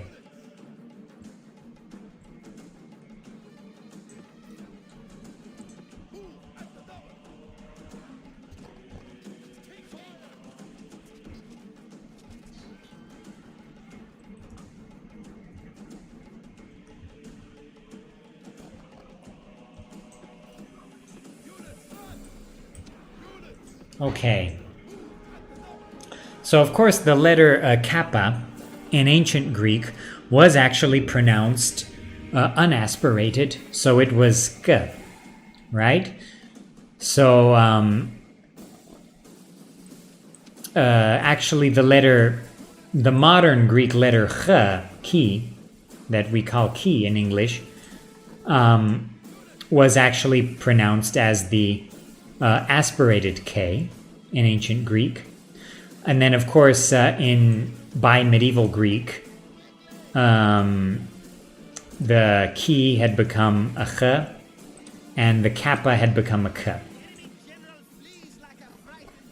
So perhaps that's why Latin uses the letter K for Greek loanwords, rather than just using the letter C, which would have been aspirated K in Latin. I think I've never studied Latin. I did some Greek. So, yeah. But of course, we do like having these discussions on the channel.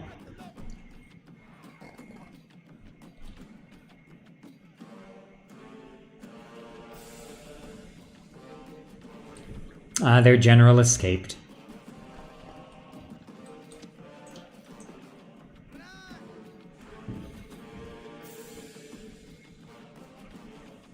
Morgan Glue says, so who knows, maybe new to the game Rome players will actually see the Seleucids before they get killed. Yeah, you know, I had one campaign where the Seleucids actually didn't die in a year, so maybe. Giris says Liapos seems to be a made-up Greek-sounding name. You know, I'm sure they saw it somewhere. I just don't know where.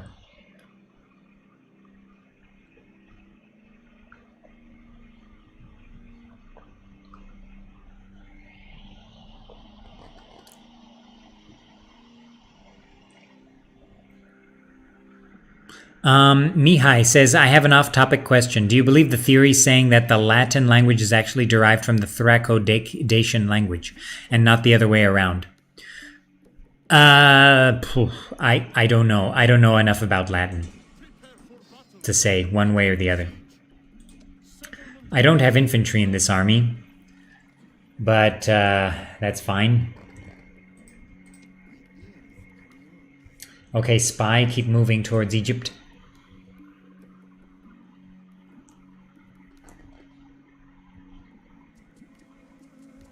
Heath Dion says, I heard this from a Latin professor, but he said that the Romans like to keep K's in Greek loanwords to help them keep their Greek character. It's possible. It's possible. I was just wondering if it possibly represented some Greek phoneme that was not present in Latin itself.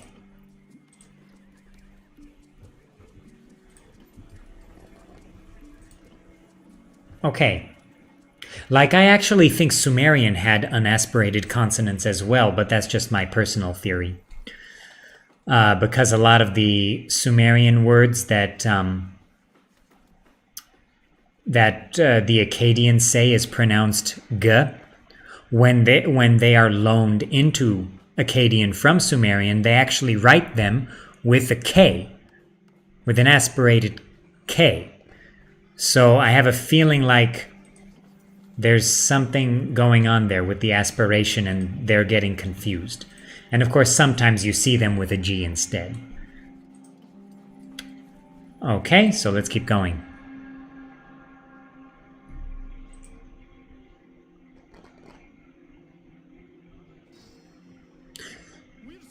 Oh boy, Seleucids. Oh no. This is not good. Oh, the Seleucids are going to take my city with a bunch of peltasts? Are you kidding me?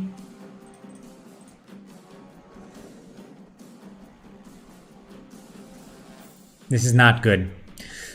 Arshak I says, I see conflicting information on this. What was the official language of the Arsacid dynasty, Gudea? It was Parthian, which was Middle Iranian, but Northern Middle Iranian, right? So Pahlavi, or Middle Persian, would be Southern Middle Iranian. Medjay of Fayum says, is Latin an Indo-European language? Yes, it is. Yes, it is.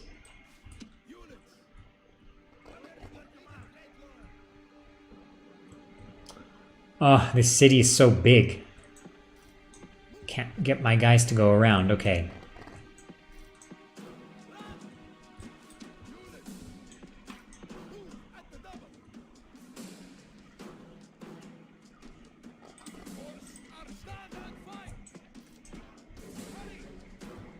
Okay, come on, guys, move it.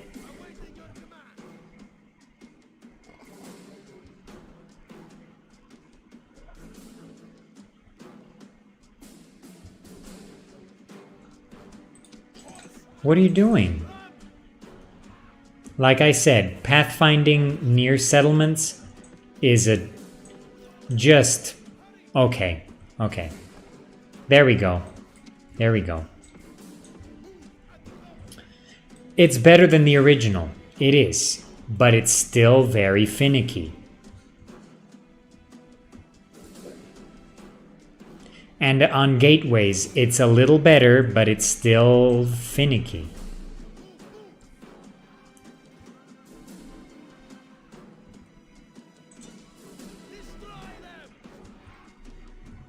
Okay, let's take out these peltists the best we can.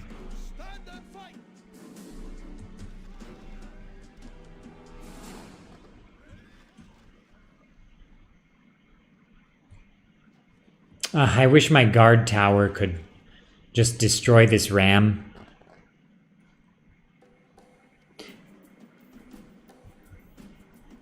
Hello, Selamush. I am well. How are you?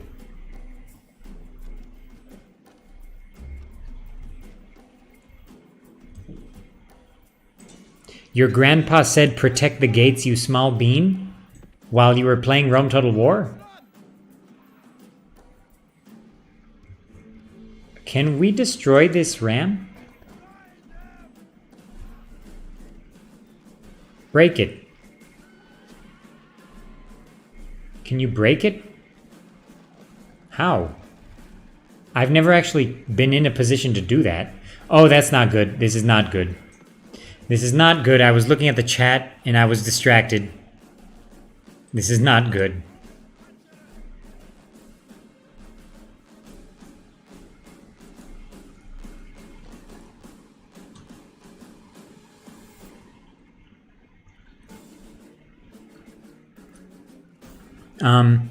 Civ Extraordinaire says, do you speak any MENA languages?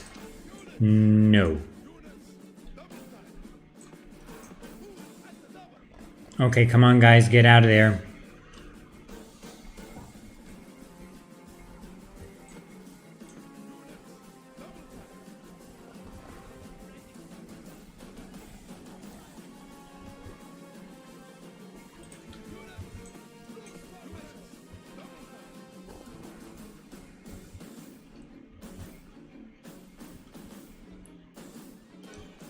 Okay, yeah, they're gonna break down the gate.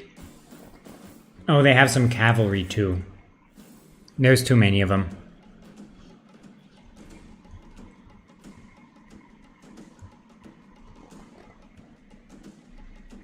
Ruslan Kalbayev says not interesting. Okay.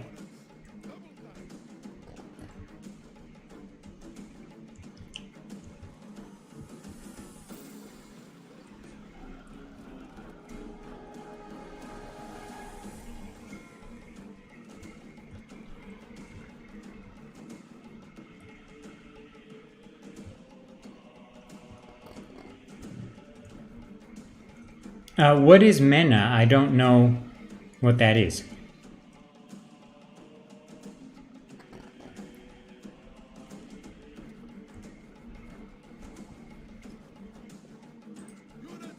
Okay, let's skirmish there.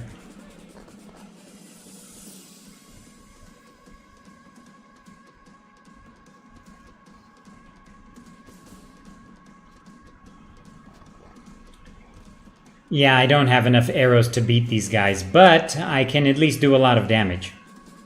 And you know what? The Seleucids don't know what they're doing. Yep, they don't know what they're doing.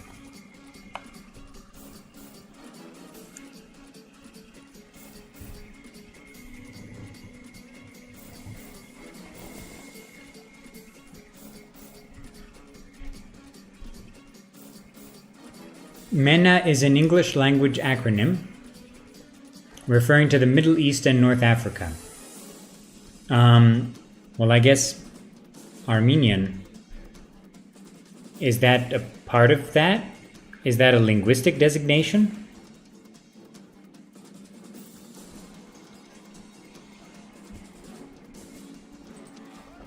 I'm not a linguist, by the way.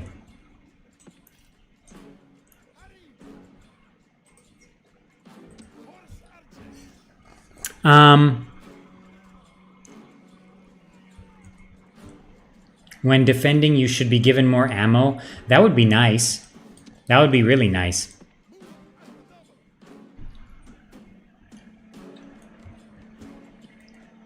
Okay, so last time I checked the donations, we were at about $387. So let's check the new donations. We were at $387 and now we are at $432 donated for Focus on Children Now, which is a charity that helps underprivileged children living in Armenia. So thank you, Winnie the Pooh, Luli, Ruairi, Arshak the First, Watch Captain Alen, Girisis, Heath Dion, Anonymous, Domesticos Ton Skolon, Marcus Kind, Anonymous, Slacky, Sinkaman, Kidaman, Ricards, Adam, Foba, Soag, Histogai, Radu Epure, It's Nathan, Karkriki, Hirosmeister, Blake, and Chris. Thank you all for your donations. $432, wow. That's a good amount. Thank you all so much.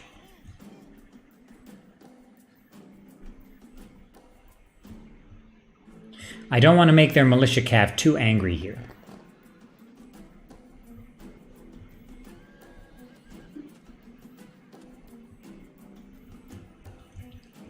And of course, as I said before, Focus on Children Now works with underprivileged children living in Armenia. And they do a lot of good work.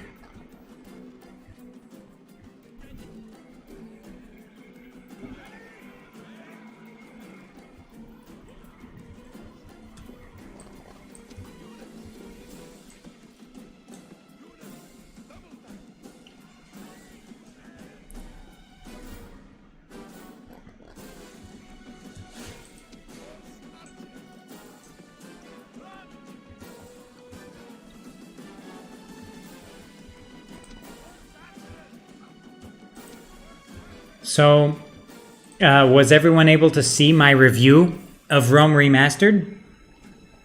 Was it okay? I know there were a couple of points in there I forgot to mention, like the unit variety, diversity within units.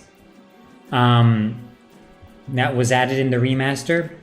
But I think I was able to cover all the bases.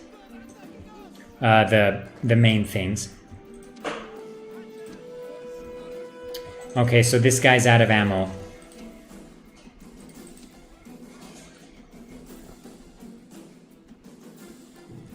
So you know what, I'm going to bring him back into the settlement.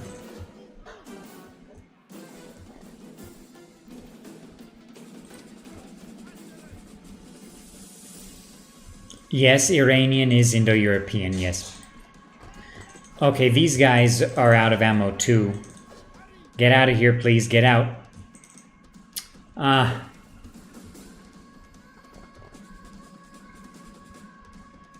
should have been more careful.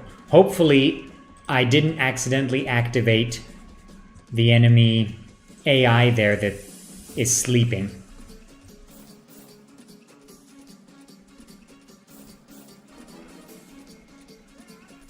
Oh boy. Did I activate them? If I did, there's nothing I can do. Yeah, they're taking the ram. Oh boy. I'm gonna speed up this battle here. I'm gonna try and figure out what to do.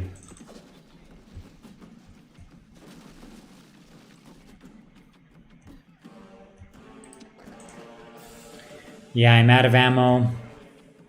The walls are taken. The enemy stands ready to take the town.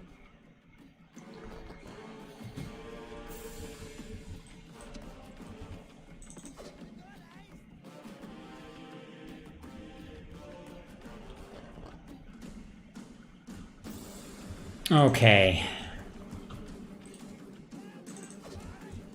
Let's try to rout some of these guys. Okay, so they got 33 peltists there coming up to the left. The militia cav, I think, is going to be better than my horse archers in melee. So I don't want to engage with them, actually.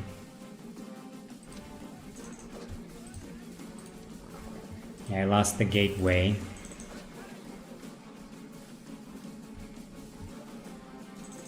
Okay, horse archers, keep moving. Move, move, move. Come on. Again, pathfinding here in settlements is better. We can't get away. Oh, my guys are exhausted too. Let's just fight. We're gonna beat the Seleucids.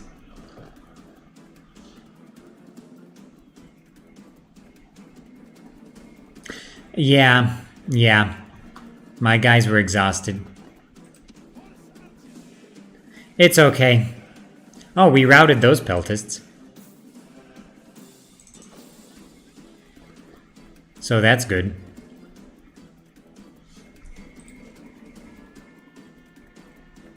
Your general has been killed. Yeah, we fought hard. Not quite good enough. Victory belongs to your enemy. We fought pretty hard. Look at that. We destroyed most of their army. Pretty good.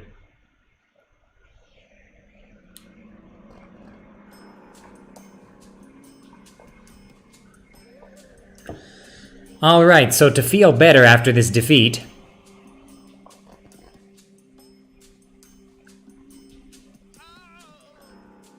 let's take a look at the donations again. Yep, still 432. Wow, everyone, thank you for all the support. I'm so happy to see that. That's really fantastic.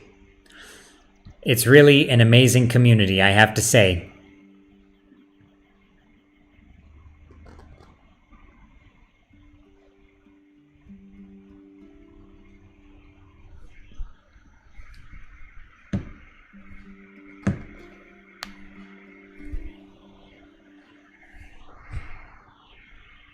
Okay.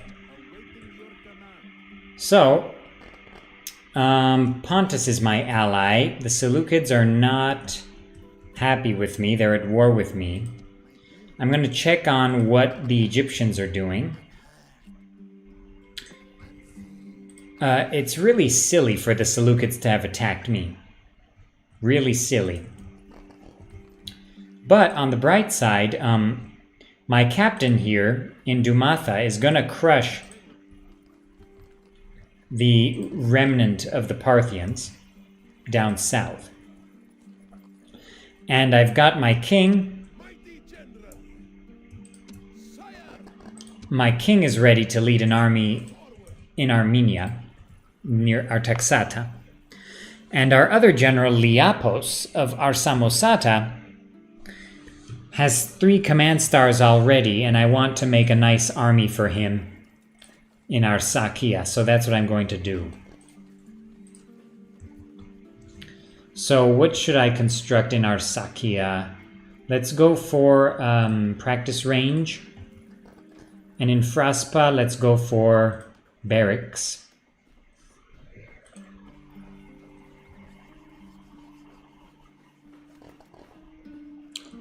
And in Artaxata, we're working on the city barracks, which will give us access to heavy spearmen. So, you know, let's go for some Eastern infantry. And horse archers. I like using Eastern infantry. I know they're not the best, but I find it fun. I find it fun. Okay, and in Artaxata, yeah, we're making horse archers. Yep, that's all our territory now that we lost Susa. But once we take Dumatha, I think we'll be in good shape. And I was hoping we could go and sneak attack Egypt while the Seleucids are at war with them. Okay, so let's end the turn here, because we're constructing something everywhere and we're recruiting something everywhere.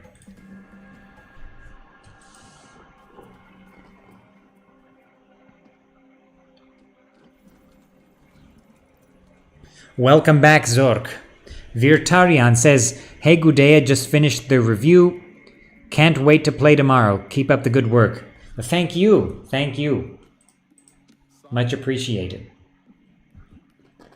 Okay, let's go see if we can talk to the Scythians. They're way up there. I definitely don't want a campaign in Scythia. That's going to be annoying. Okay, King is going to take some horse archers. He's going to take some Eastern infantry. Let's take some of these Eastern infantry too. Okay, there we go. And let's train some more horse archers. Kutaisi. Let's do another Eastern infantry. And Liapos, I'm going to send him to Arsakia. Okay. And in Arsakia, we're going to train some more horse archers, some Eastern infantry, and we're going to build up a second army and send them to attack Mesopotamia and take Susa back. Pontus has broken their alliance. I'm going to have a good talk with them. Okay.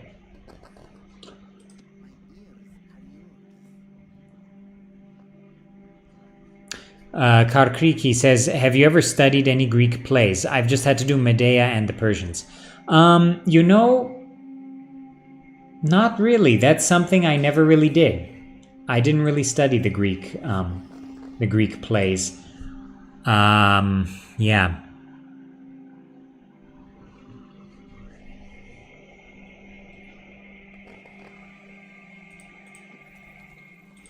Okay, so let's keep it going.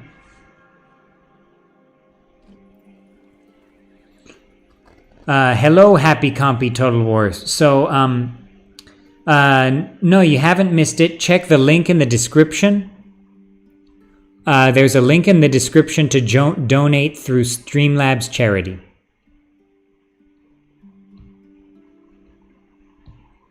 Yeah, through the link in the description. And just taking a look at Streamlabs again. Now we're at 462. We were at 432. Now we're at 462. So thank you. New donation from Zork. Thank you so much. Thank you so much. And thank you everyone. Heath Dion and Arshak the First and Winnie the Pooh and Ruairi. Thank you all for your donations. And of course I will list everyone again at the end of the stream.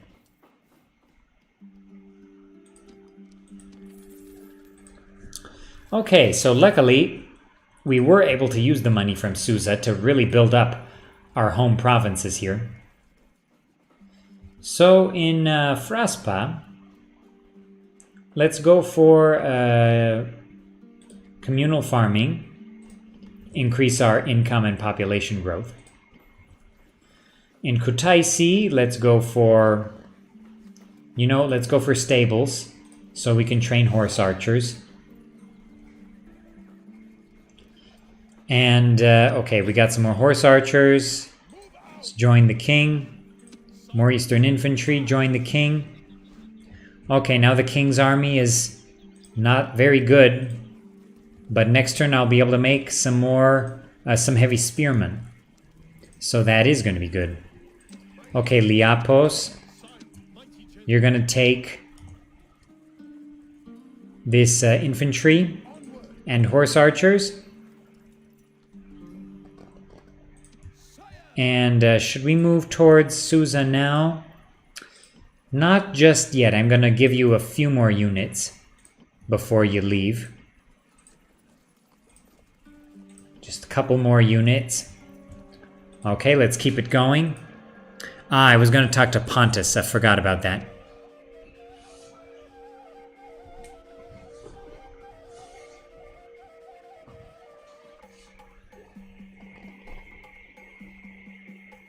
Okay.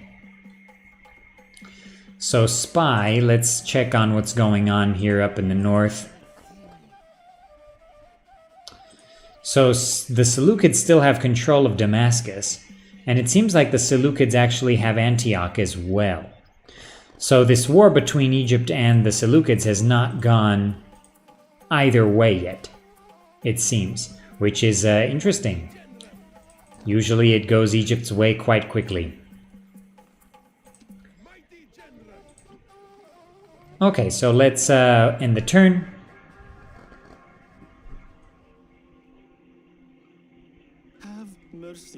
Histo Guy says, any good book about the Kingdom of Armenia during Antiquity and Late Antiquity as an introduction? Because watching your streams I got interested. Yeah, there's a good book published by Rutledge. It's by M. Shaheen. It's called The Kingdom of Armenia, if I'm not mistaken. It's just called The Kingdom of Armenia. It's published by Rutledge. It's a good book. There's also Armenia, A Concise History of Armenia by George Burnutian. That's a great book as well. It used to be in 2 volumes. It was republished into 1 big volume. But it's concise. Oxophil says, big kudos for this kind of stream. You really impressed me with this move. Have a sub. No, you're welcome. Thank you. Thank you for joining us. And yeah, I'm glad you're enjoying it.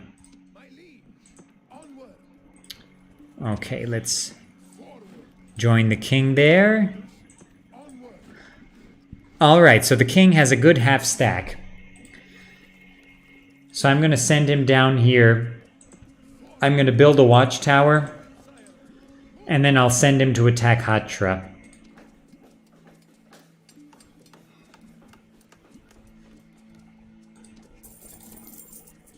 Okay.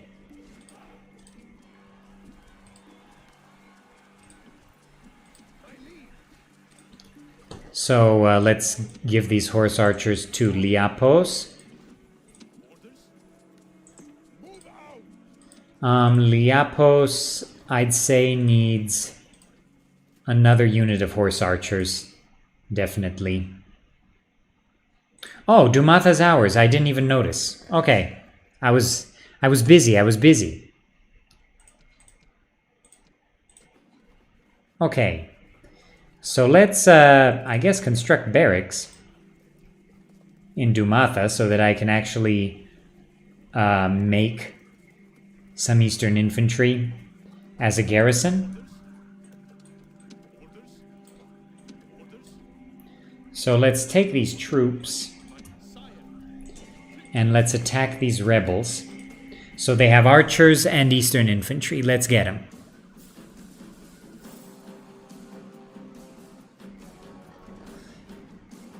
Axophil says, wow, you could pronounce my name. It's a shame that I'm broke. No, thank you, thank you. Before the sun sinks in the west, Girisys says, it's too bad the stream is slightly delayed.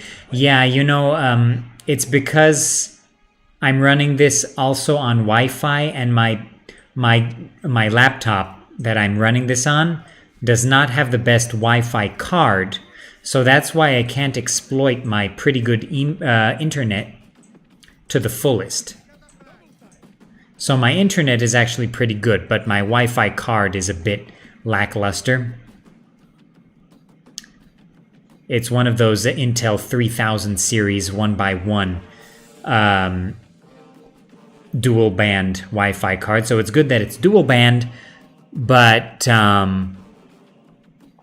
it's not good that it's 1x1, and like it's a 1x1 antenna instead of a 2x2. Yes, I mean Pajama Boys by Eastern Infantry. Happy Compy says, this is such a wholesome stream idea. I think you have inspired me to do a charity stream for COVID victims in India. Yeah, absolutely. That sounds like a great idea. Are you Armenian? Yes, I am. I'm in Armenia right now.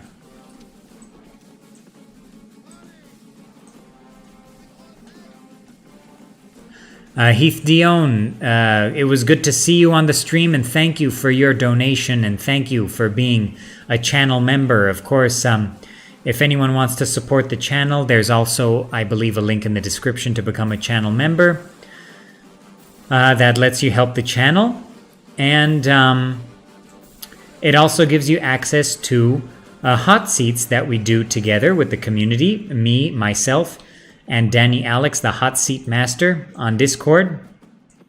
And right now we're still working on a hot seat campaign on Vanilla Beyond, for the mod for Medieval 2. So if you are a channel member and I have not messaged you about this, please send me a message or an email or a Discord message, and I will make sure you join in on the hot seat fun.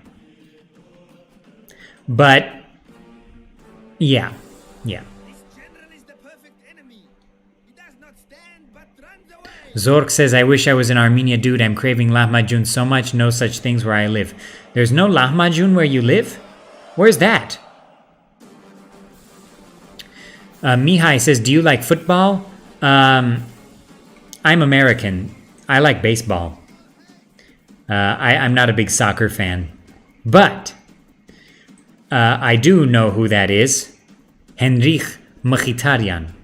Henrich Mkhitaryan is his name. Mkhitaryan. Mkhitaryan. I know a lot of people have real trouble with his last name. It's Mkhitaryan.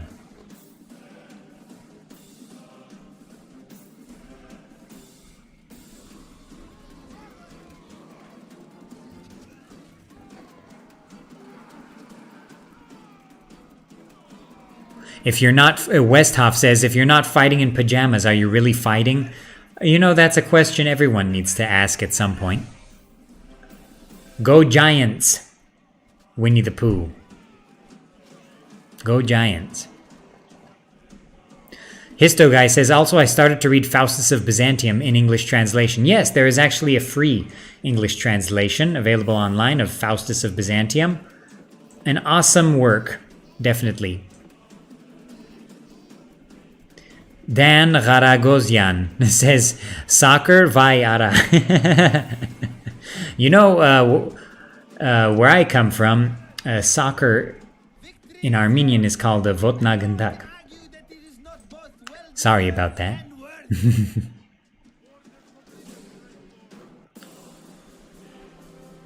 Happy Compy says, did you see that the US president recently officially recognized the Armenian genocide? Yes, I did. That was extremely good news for the Armenians worldwide, the community worldwide. And it's in part, that's partially why I wanted to do the stream now, shortly after the Remembrance Day for the victims of the genocide. So, of course, Yes, this stream is also in their honor. And I'm so glad we are able to help out underprivileged kids in Armenia and commemorate the memory of the victims that way.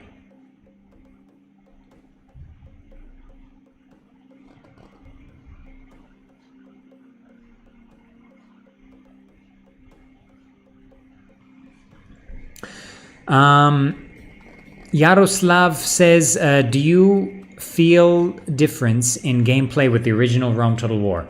No, it's built on the same engine. It feels extremely similar. Extremely similar. It's the same engine. So the battle engine is the same. The collision, the charges, it feels the same. It feels the same.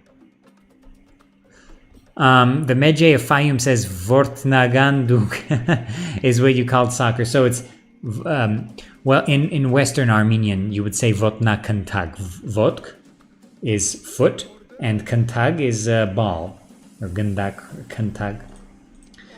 But in Armenia, they say football. Football. Yes. If you say Votnakantag in Armenia, they'll look at you funny. That's for sure.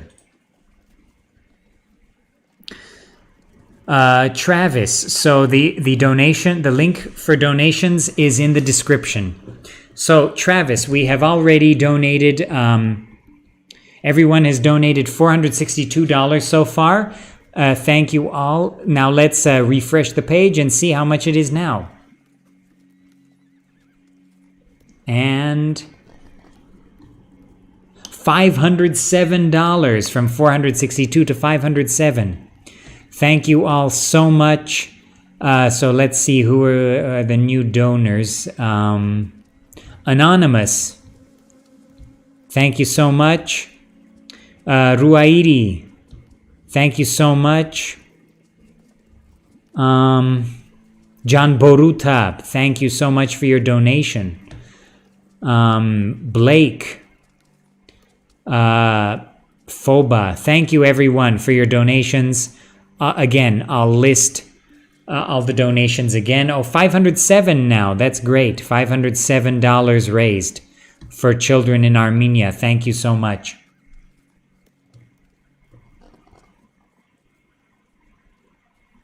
Okay.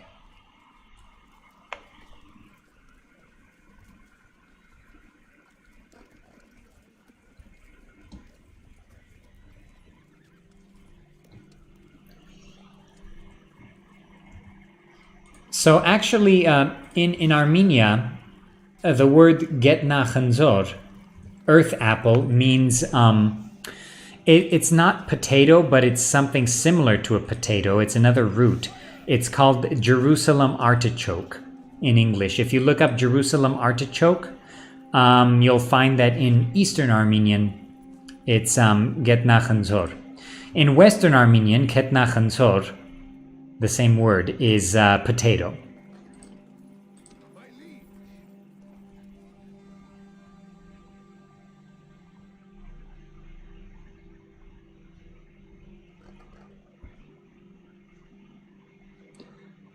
Dan Garagosian just made a very controversial statement that could start flame wars.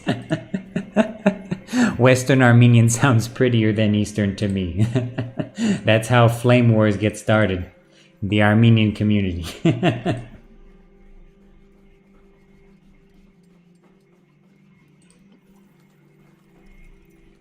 Okay.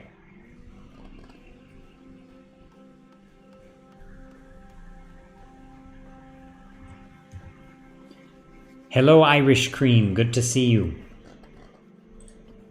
Do you put Irish cream in Irish coffee? Okay, so let's upgrade our taxata with communal farming, and let's make some heavy spearmen. Okay, so actually, we've pushed our economy to the limit right now, so everything looks pretty good.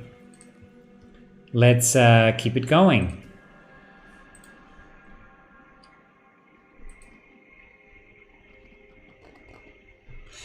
Igor Che 81. Good day. When you say underprivileged children, what exactly do you mean?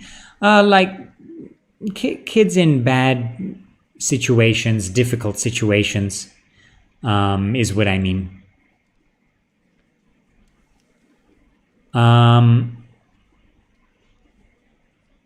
Also, refugee children as well from the war last year.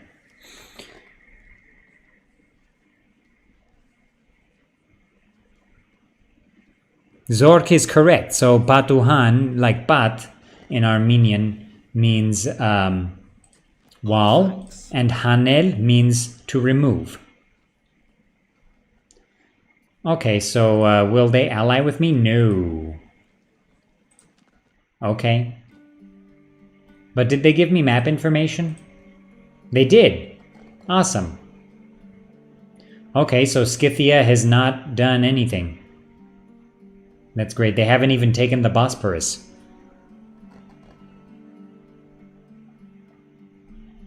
Mighty general. Okay, so let's move our heavy spearmen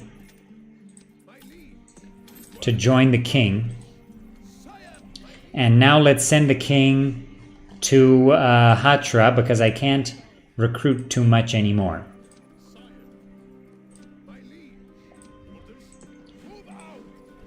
Okay, so horse archers join Liapos. Okay, now Liapos's army is okay.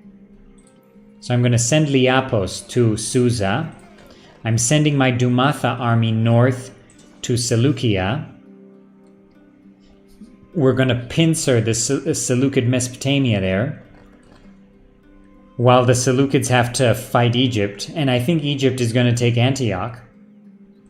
So that's actually going to be quite nice for me.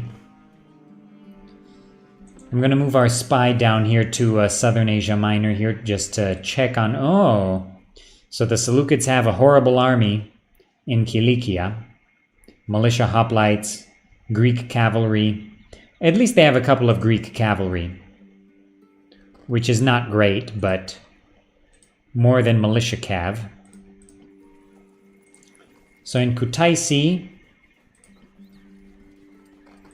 Nah, that's okay. That's okay. And in Arsakia, let's go for the... Let's buff up our walls a bit.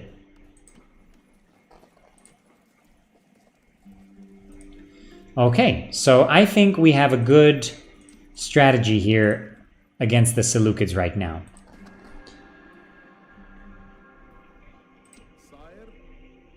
Oh, I was going to talk to the Scythians here. No, they don't want an alliance. Okay, so Menua, you can go to Thrace. Let's go to Thrace. Maybe the Thracians will ally with me, and that'll be kind of like a block against the Scythians. The Medjay of Fayum says, has anyone ever had Indian food? Yeah, I've had Indian food. I like Indian food.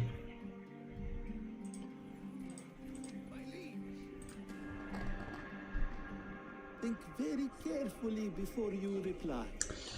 Okay, Pontus wants me to pay tribute of 250 denarii per turn, except or they will attack. You know what? Our thanks. I'm going to accept that. Let's see if they don't attack me. Let's put the diplomacy to the test. Of course, chicken tikka masala is great.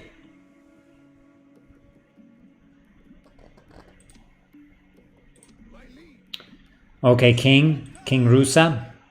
Rusa is, of course, another Urartian name. There were about 4 kings of Urartu named Rusa. Or there's estimates that there were 4. So as you can see, the AI actually does garrison cities more than they did in the original. Definitely. Not enough, but more. You know what? Maybe it is enough. They definitely garrison them more, I have to say. Okay, so in Fraspa, Let's go for... Let's buff up the walls. And we are constructing stuff everywhere. So everything looks pretty good. Pretty good indeed. Let's recruit some more heavy spearmen. We'll send them down soon. Okay, spy, go back up here. Make sure there's no Seleucids coming through Cappadocia. Let's keep it going. Okay, Pontus has not attacked. Pontus has not attacked.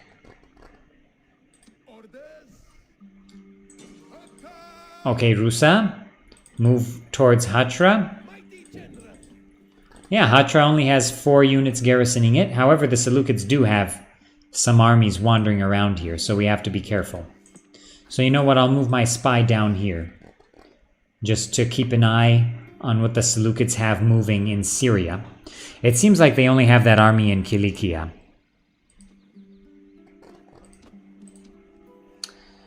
Eminos comes of age. End of turn report. All right. Flan says, what about the droid attack on Pontus? I'm working on it. I'm working on a sequel to that. Everyone, if you like Star Wars, if you like Rome Total War, go check out my old video. What about the droid attack on Pontus? We have fun here.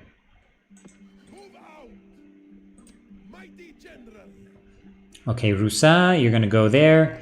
We're besieging Seleucia. Susa is now not as well defended.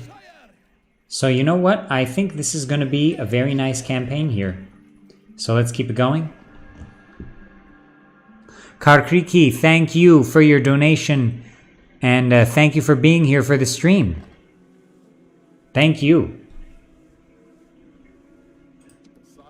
Okay. So Diplomat, Menua, let's go to Thrace. Yeah, let's go to Thrace here.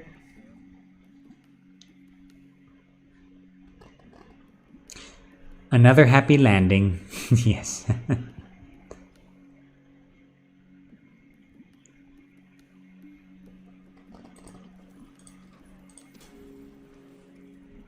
Oh, Gaul? Gaul is gonna win?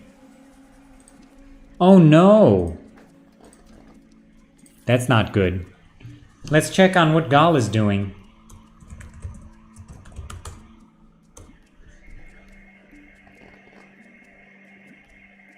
Oh boy. Oh boy. What are Gaul's win conditions on the short campaign? I don't even know.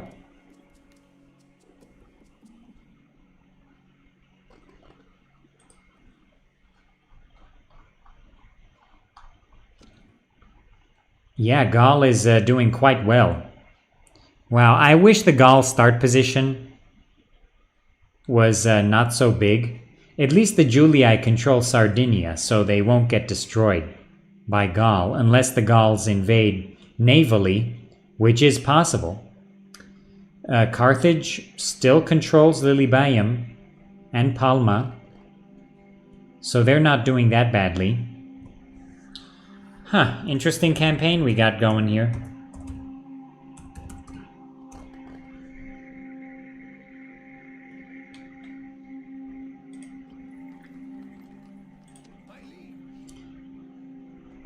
Okay, Pontus is definitely thinking of some shenanigans here. So, Zipoites.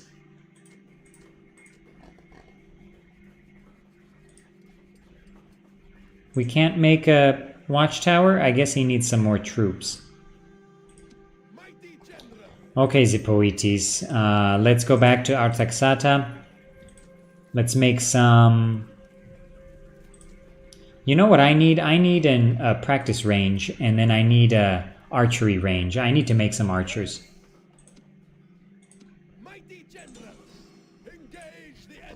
Okay, so those Seleucids are annoying, but they can't beat me anywhere. So I'll just leave them alone there. And yeah, the Seleucids are being taken out over there, which is quite nice. So let's make just one Eastern Infantry unit in Arsacia. And let's besiege Hatra.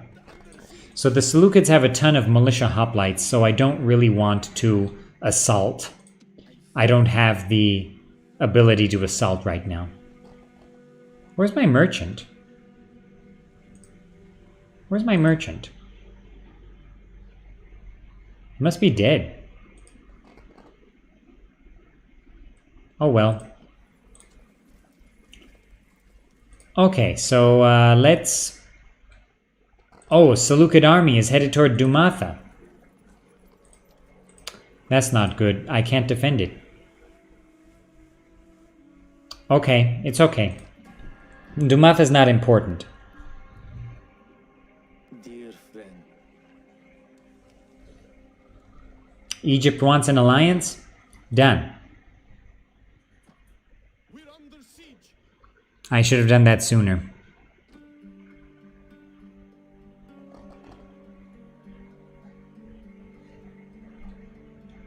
Yeah, of course there was no Spain, no kingdom called Spain or anything.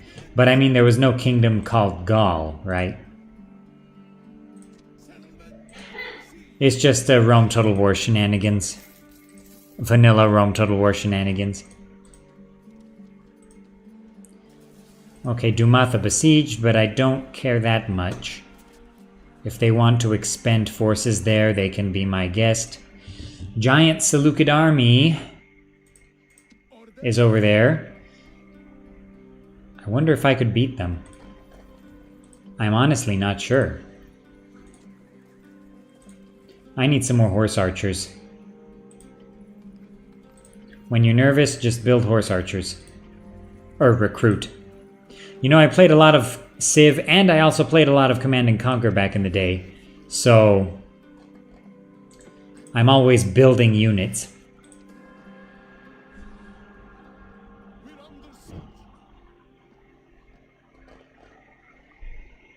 Let us end this bloodshed.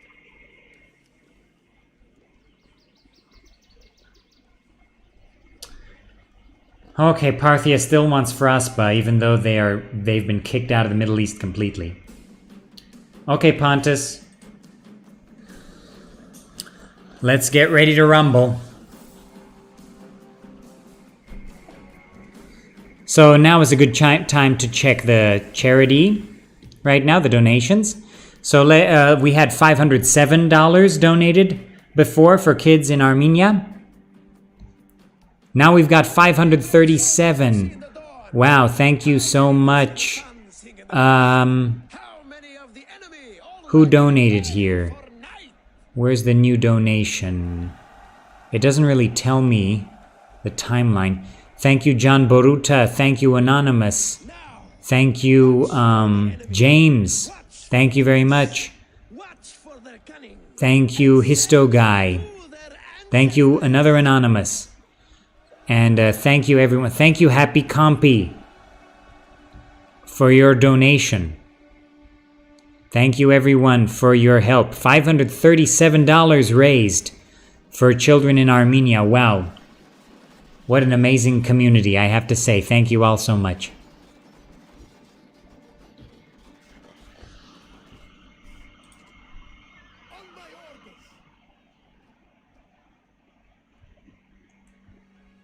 Okay.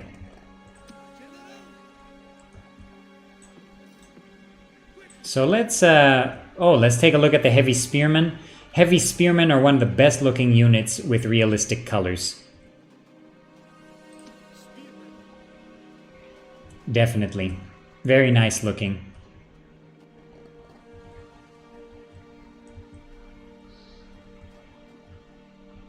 And of course our Eastern Infantry.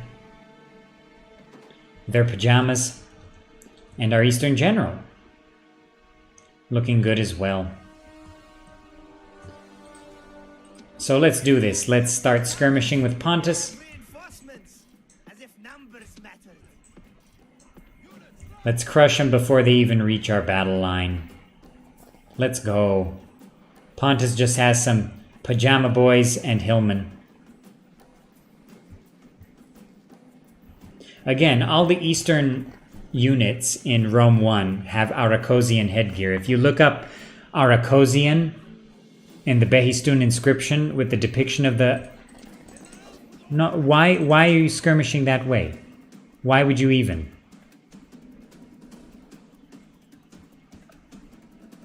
Just horrible. I haven't seen pathfinding that bad in a field battle with the remastered this whole time. Of course, it happens on stream.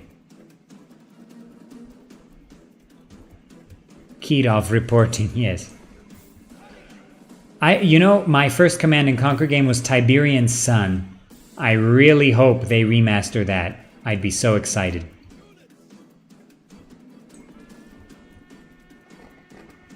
Okay, let's set up for these Seleucids here. Move some of our Eastern infantry to flank.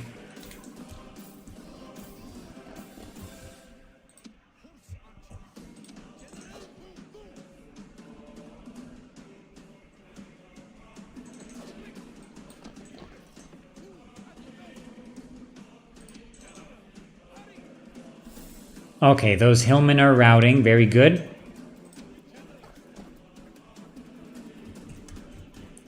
So the Seleucids are actually... They're actually in a bad position in terms of being on a slope there.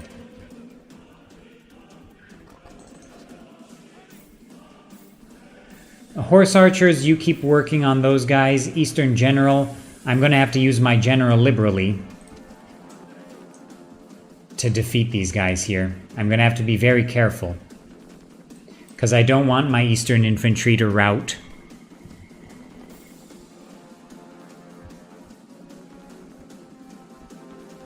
Tiberian Sun Remastered, that's going to be so great.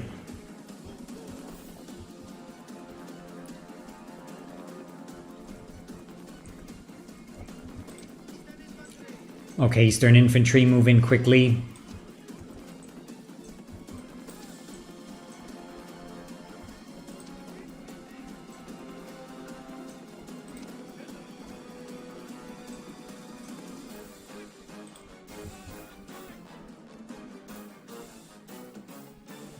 Okay, I'm going to move in my king to a bit better of a position. Oh, this is not good. This is not good.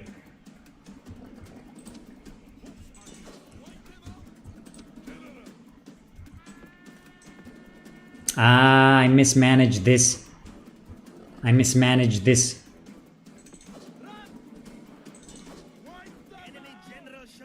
Okay, we got that guy. We got that. Okay, we're getting him. Oh, we got him. Oh, awesome. Good job, everyone. Good job. Very nice. Okay, horse archers, go back to skirmishing. Eastern infantry, you do your job.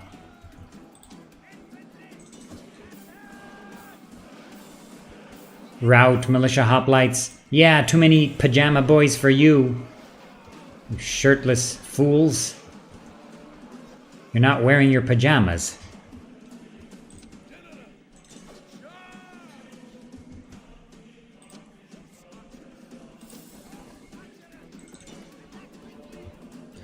Okay, that was actually a very nice battle. You can see the Pontic casualties. Oh, the general of Pontus fell. Pontic casualties there.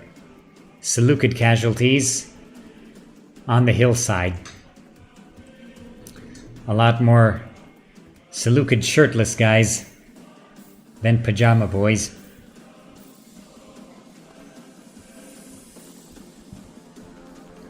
It was a tough engagement.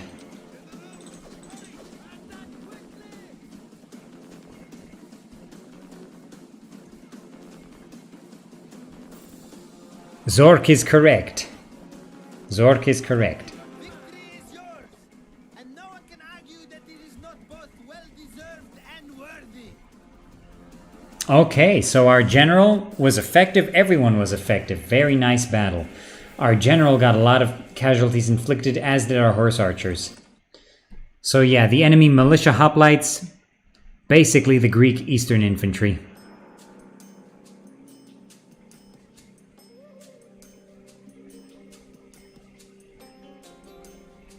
Yaroslav says, do you notice any AI improvements? It's definitely more decisive. It's definitely more decisive. Not great. It's still the same AI, mostly. But it's more decisive, less buggy.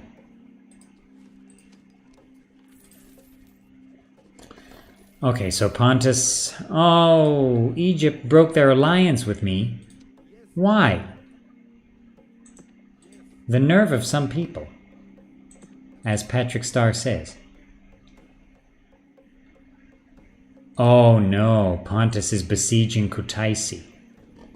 Well, Kutaisi has 6 turns, and actually I do have an army in Artaxata. So Zipoitis, along with Peltasts, heavy spearmen, and horse archers, is going to move against this Pontic army that's besieging Kutaisi. What? The Seleucids got an army through to Arsacia? That's ridiculous. I don't have enough troops to defend Arsacia, even though they're all shirtless militia hoplites. I can't defeat them. I can't save my prince, Artaxerxes of Karana. I have to finish the Seleucids at Susa, and I have to finish them at Seleucia before I can do anything. And my king is busy in Hatra. Oh, I can assault now. Can I just sneak in an auto-resolve there? Yes, I can. Let's enslave the populace. Shower Lizard says, have you played Totally Accurate Battle Simulator? No. I've heard of it, but I have not played it.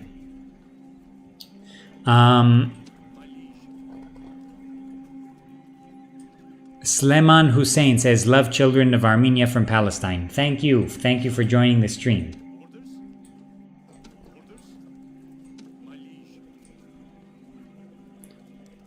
Okay.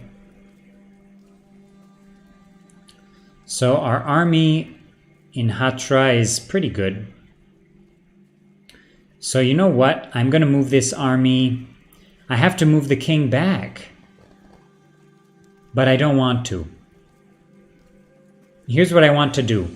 I want to defeat Susa. I want to take Susa. I want to take Seleucia. And then I'll combine these forces, move against Arsacia, where the Seleucids are gathering. And I'm going to have the king move against Antioch.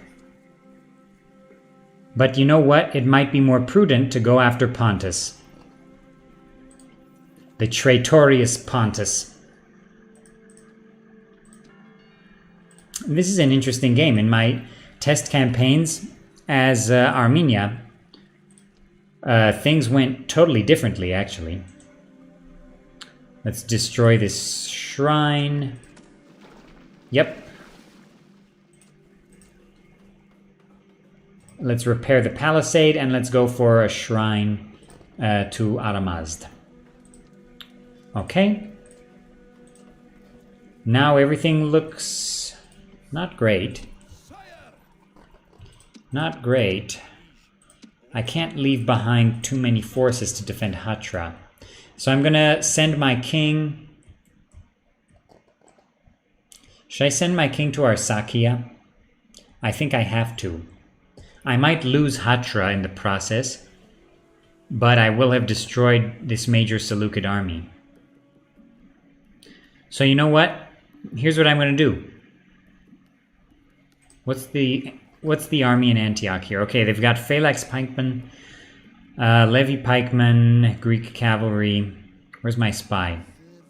I have to find the big Seleucid army. Yeah, there's the... Oh, the Seleucids have two big armies. They're not good armies, but they're big. Mostly shirtless guys. But they at least have some pikemen. So you know what? I'm going to take the king with most of the troops. And I'm going to move up against Pontus.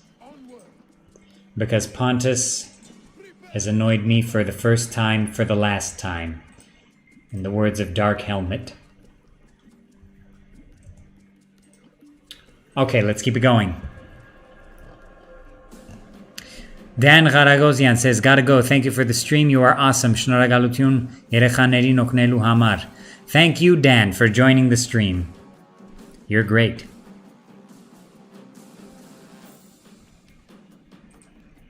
Okay, so they're assaulting Dumatha. Jazzy Boy says, I want to see Kilikia and Armenian Kingdom present in the Medieval 2 remaster. I highly doubt, if they do a Medieval 2 remaster, it's going to be like the Rome remaster. It's they're not going to add factions. I highly doubt it. But I hope to see a medieval mod like Chivalry that does have Kingdom of Armenian Kilikia included. I want to see a medieval mod for Rome Total War. Remastered. I want to see it. Guys, please move. Okay.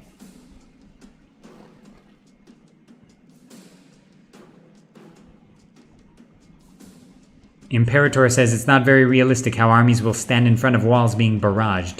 In real life, they would have built siege barricades for cover. Yes, indeed. Indeed. Okay, no... Guys, I have not seen... Come on, come on.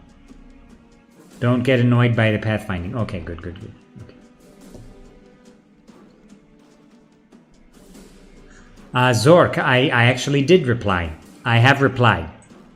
Or you know what? Actually, Total War Center trashed my reply. Total War Center is... old, it's aging. Oh boy. It did trash my reply. I had written a reply.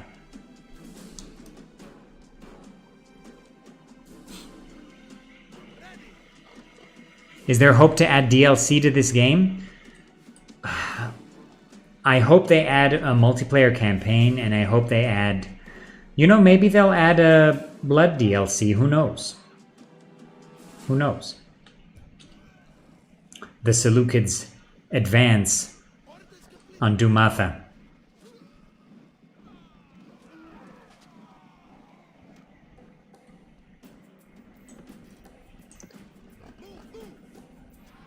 So the Seleucids, they do have militia cavalry. Okay, the Peltists are routing. Can we get them all? They're at 30, they're at 20, they're at 18, 17.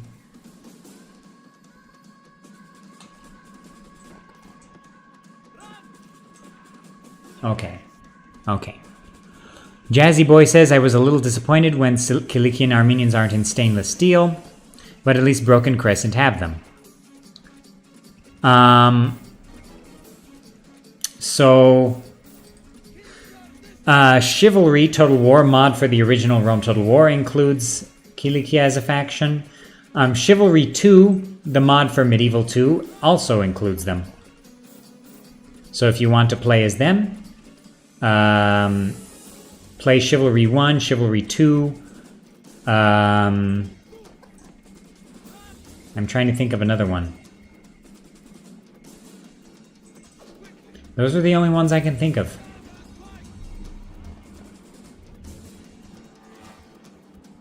Rocco de Caldana says, love Armenia from Croatia. Thank you very much.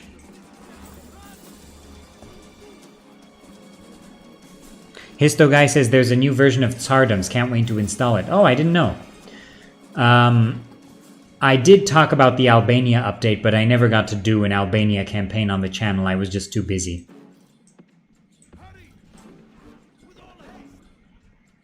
Okay, is pathfinding gonna kill me here? Nope. If by some miracle I could rout these militia hoplites at the gates, it would be a miracle. No, no, no, guys, pathfinding, come on. Keep firing.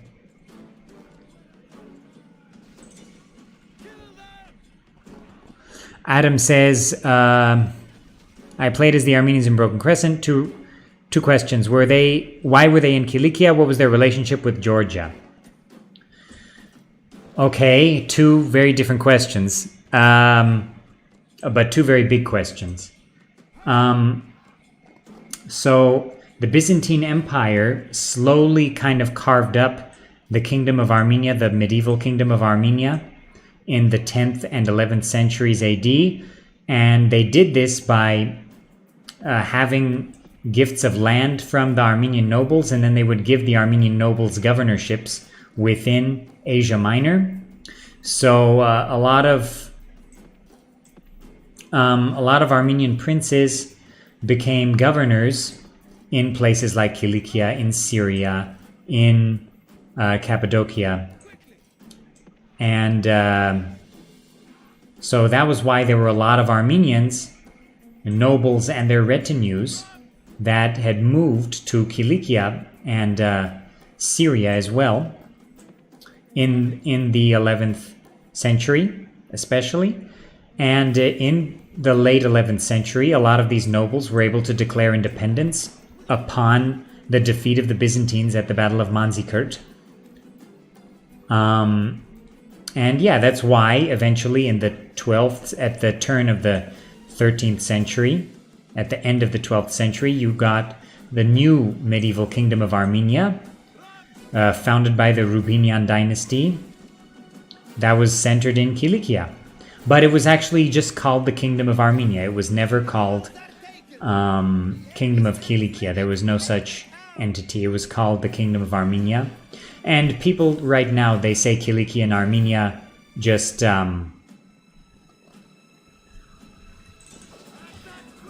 Okay, let's try to get as many of these militia hoplites as we can.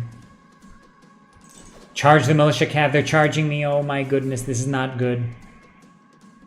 Oh, this is not good. I had nowhere to run. Horse archers can't beat militia cav, especially on hard mode. The soldiers have fought well. We were so close. The general has snatched victory. We got a lot of them, though. We got a lot of the enemy. That was impressive.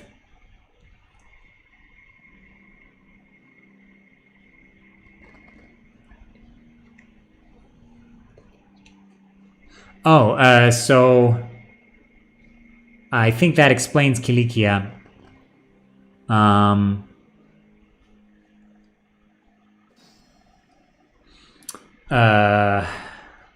Oh, relationship with Georgia. Well, the Kingdom of Armenia in Kilikia,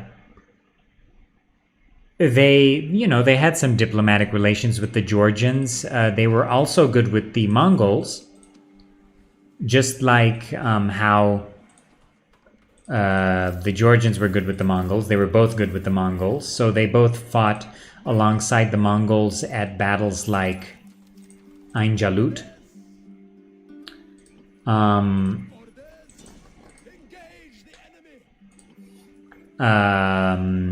But I mean the Armenians in Armenia, like the Zakarian princes, the Sunik, the princes in Sunik. Oh my goodness, Pontus has some more troops coming. Let's fight these guys, let's crush these guys. Black Mark Twain says, what are the differences between stainless steel and chivalry? A lot of differences. Totally different. Stainless steel has a map that stretches way into Central Asia. Chivalry 2 uses the vanilla map, an enhanced version of the vanilla map.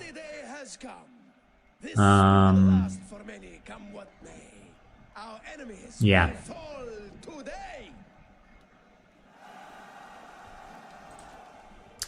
Okay, let's start this. Check the donation.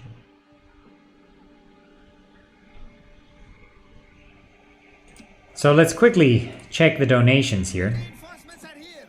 But will they be So before we had $537 donated, and now we're at 537.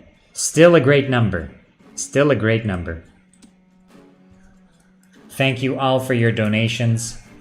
And you know, I won't be able to stream for that much longer. I can't stream forever, unfortunately.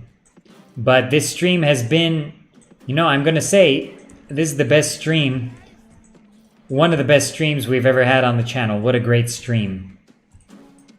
And we were able to help a lot of people. We were able to raise some funds. So I have to say, this has been my favorite stream of all time. Absolutely. Thank you all for participating. But let's keep this going.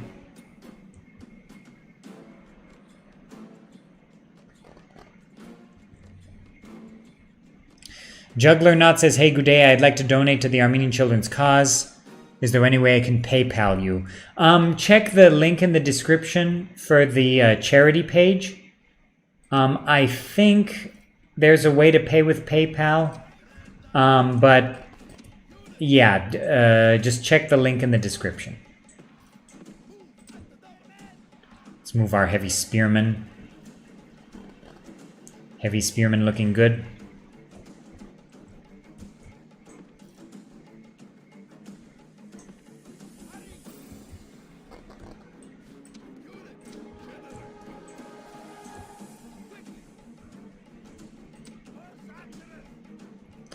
Okay, so we've got some Pontic Heavy Cavalry and Pontic Light Cavalry. Those guys are annoying.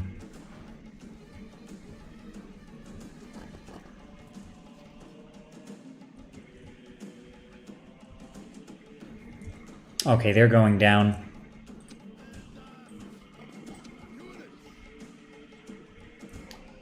Okay, Peltists, you know, because of the cavalry, are they withdrawing? They're withdrawing. How dare they? Okay, General, move against the Pontic Light Cavalry.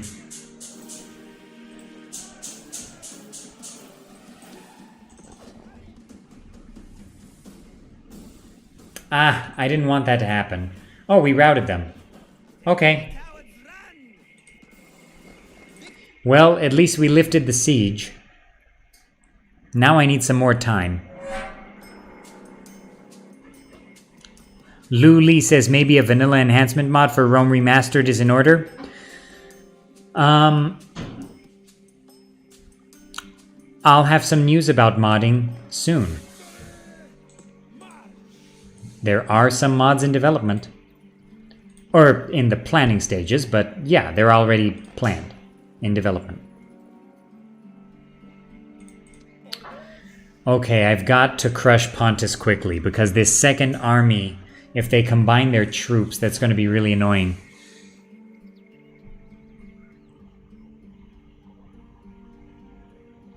Okay, so let's check the donations one more time.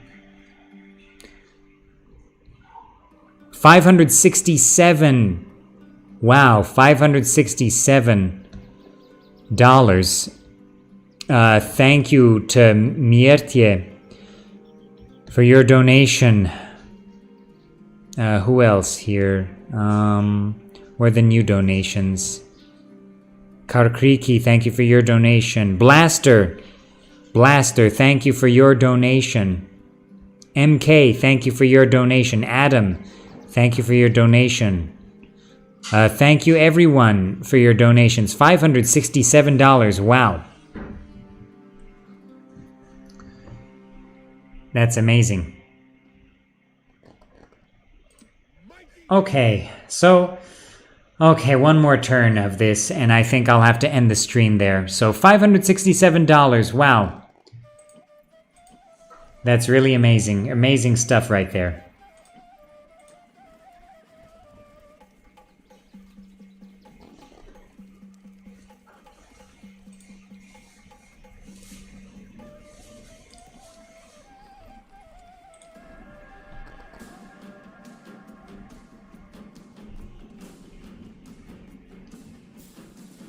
Oh boy.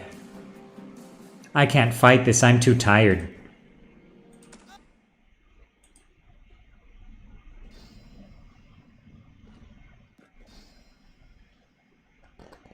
Okay, we got Seleucia, and we got the Hanging Gardens. Nice.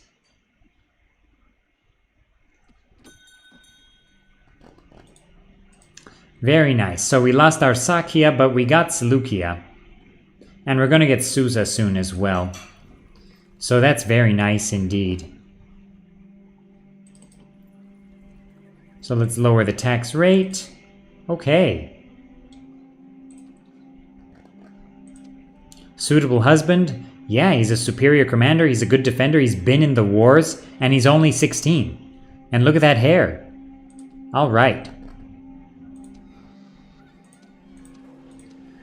We got the Hanging Gardens, which gives a 20% bonus on farming income. Zork says something about the Seleucids that I'm not going to translate.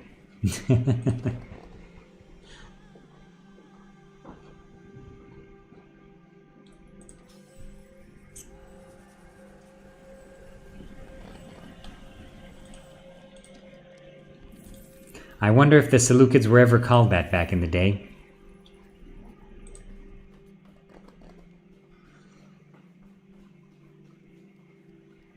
Okay, everyone. So I'm a bit out of energy right now. So yeah, today was a fun day. We got the review out. We streamed. We raised money for children living in Armenia. And we fought a lot of battles and we destroyed Parthia. So I'd say that's a full day. And you know what?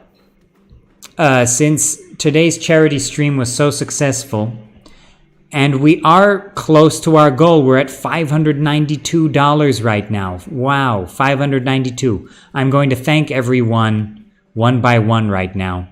So we're at almost 60% of our goal here, which is $1,000. And this campaign will go on for another week. So I might do another charity stream this week when I have time. Not tomorrow, though. And again, I want to thank everyone for helping to raise $592 for Focus on Children Now's fund. So thank you, Winnie the Pooh. Thank you, Lu Li. Thank you, Ruairi. Thank you, Arshak the First. Thank you, Zork. Thank you, Watch Captain Alen. Thank you, Heath Dion. Thank you, Girisis. Thank you, Ruairi.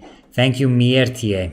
Thank you, Heath Dion. Again, thank you, Anonymous. Thank you, Marcus Kind. Thank you, John Boruta. Thank you, Domesticos Ton Skolon. Thank you, Anonymous. Thank you, Slacky. Thank you, Sinka Man. Thank you, Kida Man. Thank you, James.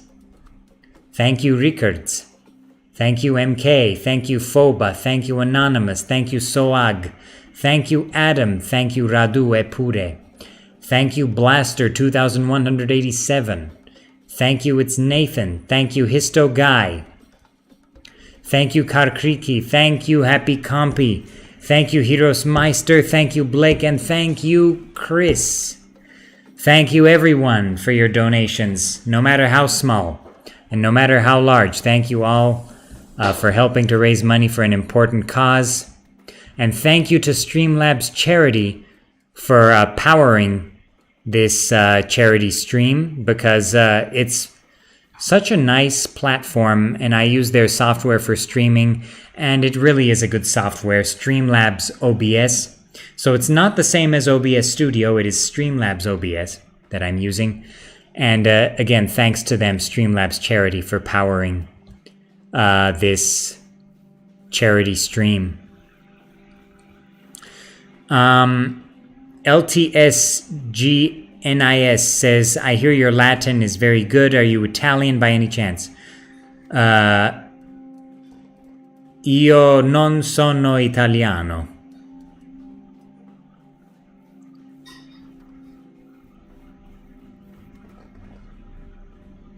Okay, everyone. So that's it for today. Bye bye, everyone. Thank you all for joining the stream. It was a great stream, the best stream, my favorite stream I've ever done on the channel. We raised some money for a good cause.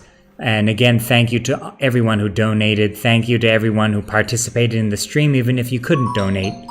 Thank you for being here in stream. Thank you to Nokia's ringtone for being such a ubiquitous ringtone that everyone knows. I think you all heard that in the background there. Okay, bye-bye everyone. Thank you so much. Ciao. Arrivederci.